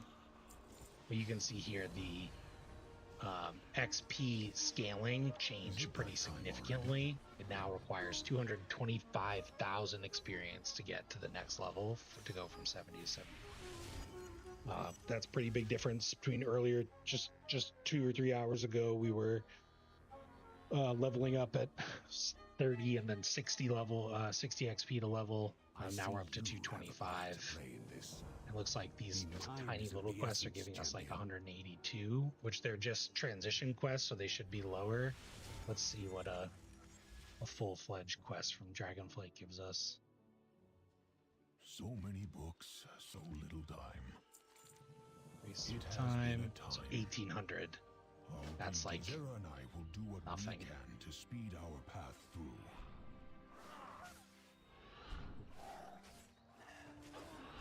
So ultimately, when you hit a breakpoint, like the breakpoint that we had hit,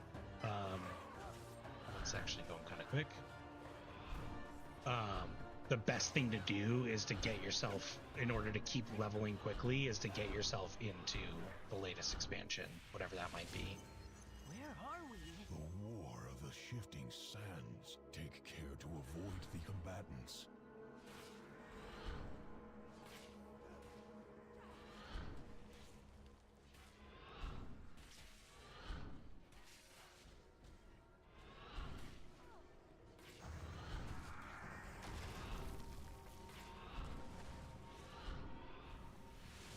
The Pandaren Revolution. I read about this. Those Mogu were vicious.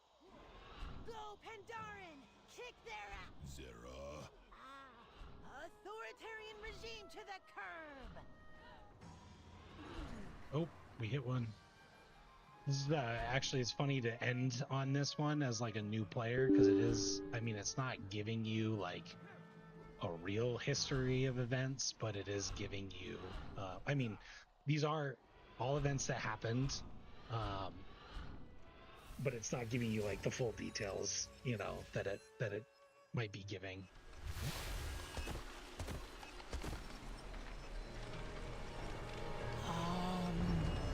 Where are we? Is this even Azeroth? It is Azeroth, though an exceptionally long time ago. We should find Chromie and get out of here. This place is scary.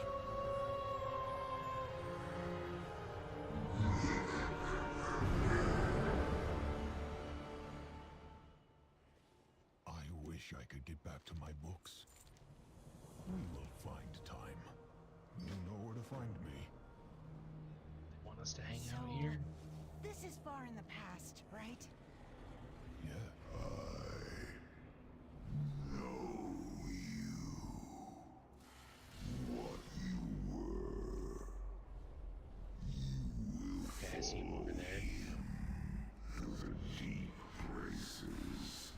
benefit of being a rogue, we're just gonna stealth past all this stuff. Flow in his wake.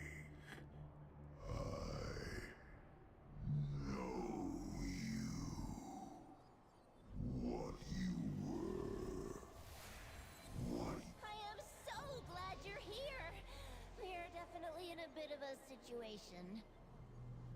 Hernandez.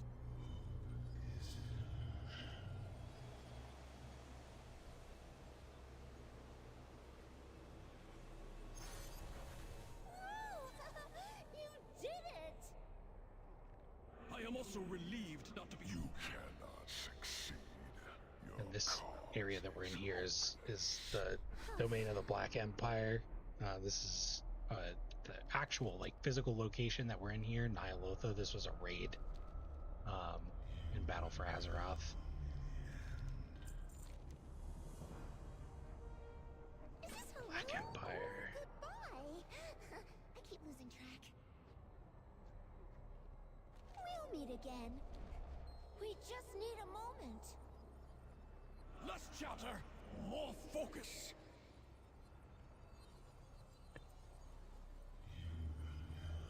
You can see here how World of Warcraft, Here comes the Black Empire. the Right on stakes time. tend to get pretty high pretty quick when you're playing this game, which I mentioned before in a previous video. So Was one of the main criticisms Use the staff. of the game, and why in some of the expansions they try and dial it back a little bit, starting in Battle for Azeroth.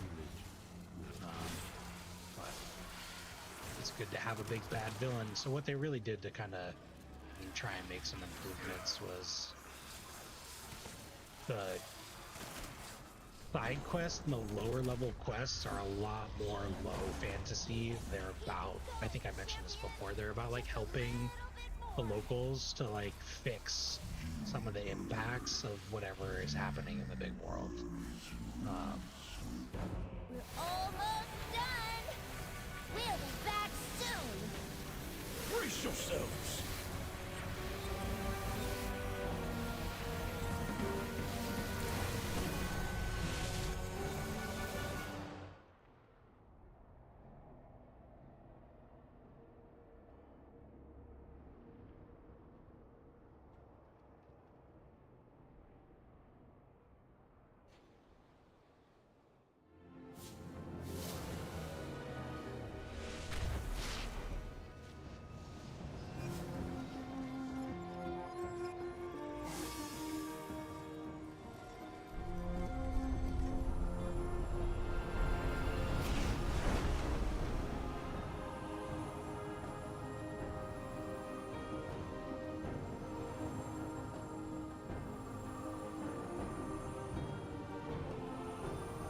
Woo! Our oath stone. It's restored. Thank goodness. I never want to go so far into the past again. But I'm glad I had some help getting back. I feel like this first introduction You of have aided Chromie Chronormu. For that, I am grateful. doesn't I really will put her in the spare best you. of light. She sounds kind of anime-like. She's actually not that bad. Quickly. We will bring you to your ultimate fate. You cannot deny what is to come. Nosdormu's got his whole When we storyline meet again, involving time. do not and expect demise. clemency for what has transpired.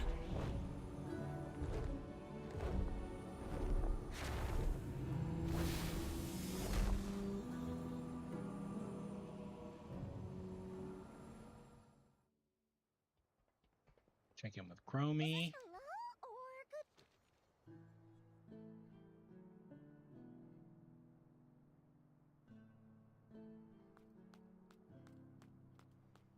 Nosdormu, are you okay? Eternus nearly succeeded. I thought I had more time. Oh no. I'm sorry. I thought I was strong enough to defeat her. Ah, Chronormu. You have done nothing wrong. You fought valiantly and well. But Alice is right. My fate is inevitable. What do you mean? Each day that passes, the future flows into the present, which blurs into the past. Soon, it will merge into one, and that is when I will become my darkest self, Murazond. And when that day comes to pass, I look to you to do what must be done. Yes, Timeless One. I will do exactly what you need me to. I will find another way. There is none. Time encompasses all possibilities. You told me that. I will search every timeline, every moment. Getting some Dumbledore Snape vibes here. Like, you gotta kill me. Spoiler alert. Chronomo, in all timelines, please know, I am, and always have been, proud of you.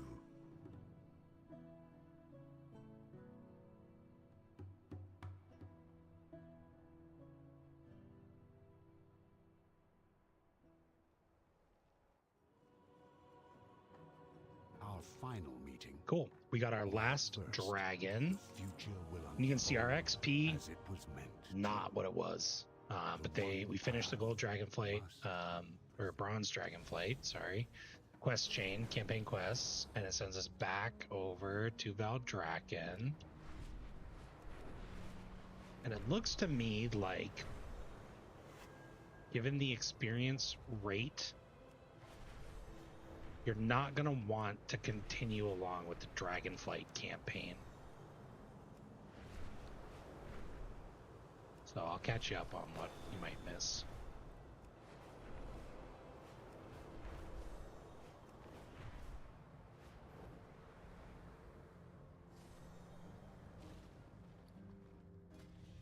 Pocket watch is a trinket that increases movement speed. Put that on my bar. Don't mind if I do.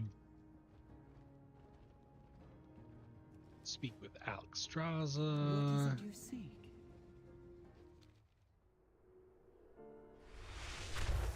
With the Oathstones of each flight renewed, I believe we can channel the essence of each into the Mother Oathstone and restore our aspectral powers. This sacred artifact and symbol of the unity of dragonkind lies within Tierhold. Coronos, what can you tell us of it? It has been many centuries since we last walked the halls of Tyr's stronghold. When the Isles awakened, so too did the Guardians of Tierhold. While some have resumed their duties, others have taken to acting erratically. Should you go there, I cannot guarantee the greeting you will receive. I understand. However, I have faith that with the help of our champion, we can overcome any danger.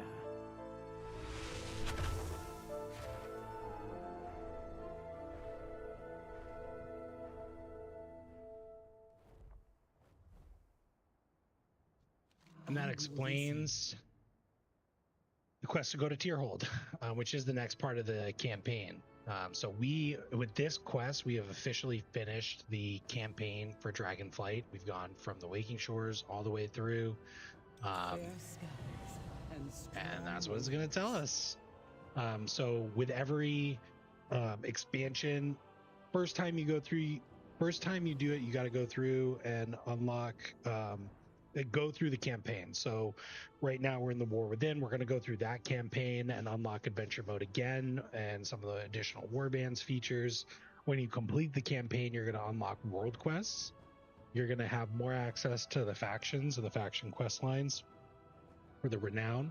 And you're going to unlock adventure mode. So your future characters can do Dragon Isle zones in any order and access world quests immediately. we're going to do the same thing with the War Within, and then when Midnight comes out, it's going to be the same thing. The first character, what you're going to want to do is just level through the campaign, doing all those quests, and you can do it with side quests if needed. Now you can see on our map, we have these little doodads that are popping up. These are world quests, so they grant us with specific rewards. You can see where all the flight paths are that are on the map. I'm just going to filter those. I don't need those at all. It's funny, I don't see where they are, but that's okay. Whatever. So world quests are active. World bosses are active, so we can go here. We can get that's the quest ID. We can get a little bit of gold. We can get some loot from killing this world boss. But because we're leveling through an expansion behind, what we actually want to be doing is moving into the next expansion. And I'm surprised that we didn't get a quest yet that would tell us where to go. You'll notice some quick changes to the talent screen, which I just opened to look and see if we had any unspent talent points. At level 71 with the new expansion, we're going to unlock hero talents. There are 2 hero talents per specialization that give us access to a different row of abilities. We'll unlock all of those as we level up to level 80. For right now, and where we're going to end the video today, we're going to stop questing in Dragonflight, and I'm going to tell you a high level overview of what happens after this to get us to the new expansion. So basically the campaign. So taking a look at the dungeon journal is where I'm going to start. What we just did here was we completed restoring the Oathstones, and our next campaign step is to go to the Tierhold dungeon or the Tierhold area to learn more about the Titans. The Titans were early protectors of Azeroth, and they gave the aspects their powers. They have sort of like a hidden agenda, hidden, not so hidden, but they also have these sort of devices that are like all over Azeroth that help like control and contain power and are set up as like defenses towards the otherworldly threats. This leads us to our first raid of the Dragonflight expansion. This was in season 1. It was called Vault of the Incarnates, and this is where we go and we fight the primalists, the primal dragons, ending with fighting Razageth. So this raid thematically is a lot about elementalists, and you fight a bunch of different bosses with those themes, ending with Razageth. Razageth is in the Vault of the Incarnates to free her brother and her 2 brothers. There's a fire dragon named Farak, and there's a bronze dragon named Iridikron. While all of that's happening, our buddy Raytheon is exploring his heritage, and the next raid in season 2 involves the Black Dragon flight, and the main villain in this one, which you discover through the campaign, is Scale Commander Sarkareth. He is an evoker, the final boss. He's kind of on his own tangential quest. I think he was set upon this path by Iridikron. And he is looking to like restore and take power for the Sundered Flame, which it does tell you a little bit of the lore in the overview of each of the raids. So he's going through the Black Dragon flight and all the experiments of Neltharion that exists back over in the Waking Shore in the Obsidian Citadel. His raid entrance, I thought, was over here, but I guess I'm mistaken, or maybe it's just not active, or it's under this this different area here. Oh, sorry, we go underground. So in order to access that, we meet in every patch in World of Warcraft, you'll typically get a new zone And in that zone, you will meet like a new race or something like that, or a new faction. So in season 2, we unlock Zaralek Caverns. Zaralek Caverns go underneath the world, so you actually fly down into them from the top level. And here you meet the Loam Niffin. They're little, I don't know, like 3 blind mice vibe mole people that live in Zaralek Caverns. And underneath the Obsidian Citadel, which you access by flying down into Zaralek Cavern, is the entrance to Avarice, the Shadowed Crucible, where Scale Commander Sarkareth is up to no good, and you put an end to that. And then the final raid in Dragonflight was Abir the Dream's Hope. So this focuses on one of the brothers, Fyrak, who is looking to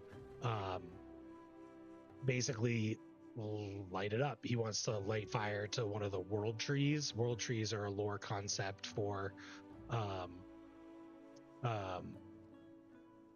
another video for sure, but probably for another content creator to talk about. They basically like give life force to Azeroth, and Amir Drasil is one of them.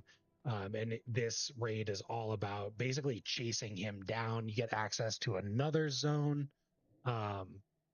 And I'm pretty sure we actually plant this seed for the new world tree after some other events that happen, but do happen in this expansion. You go through this raid, and Fyrak, the fire dragon, has fire primalist, has afflicted some of the different raid bosses and tempted them over to the dark side against the dream, and you end the expansion by taking care of him. And all throughout this, you're slowly being introduced to a character named Xalatath, and Xalatath is like the main box figure of the War Within expansion. And Xalatath will help transition us from the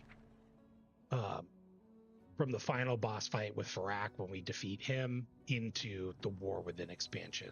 So what we're going to do for right now is we're just going to take a look at our quests. I'm just going to abandon to tier hold because it gives us 140 XP, and we're not going to continue along with this. We're never going to get this quest done for Relics of the Four Kings, so I'm going to get rid of that one. I don't really want to go here and turn these in because it's a really long walk to get there. Allied races we're going to keep. Brackenhide, we're not coming back to Dragonflight anytime soon, so we're going to ditch that one.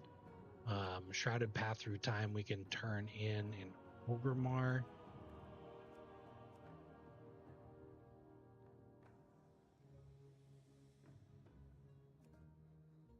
And I don't know why they want me to go to Oribos. I don't know where that one came through.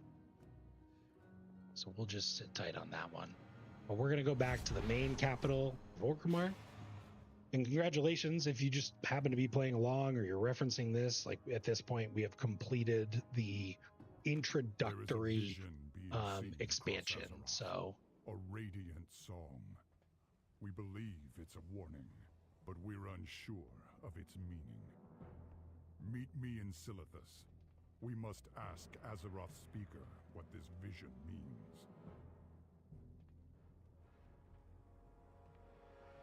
And that is a quest from Thrall to go to Silithus.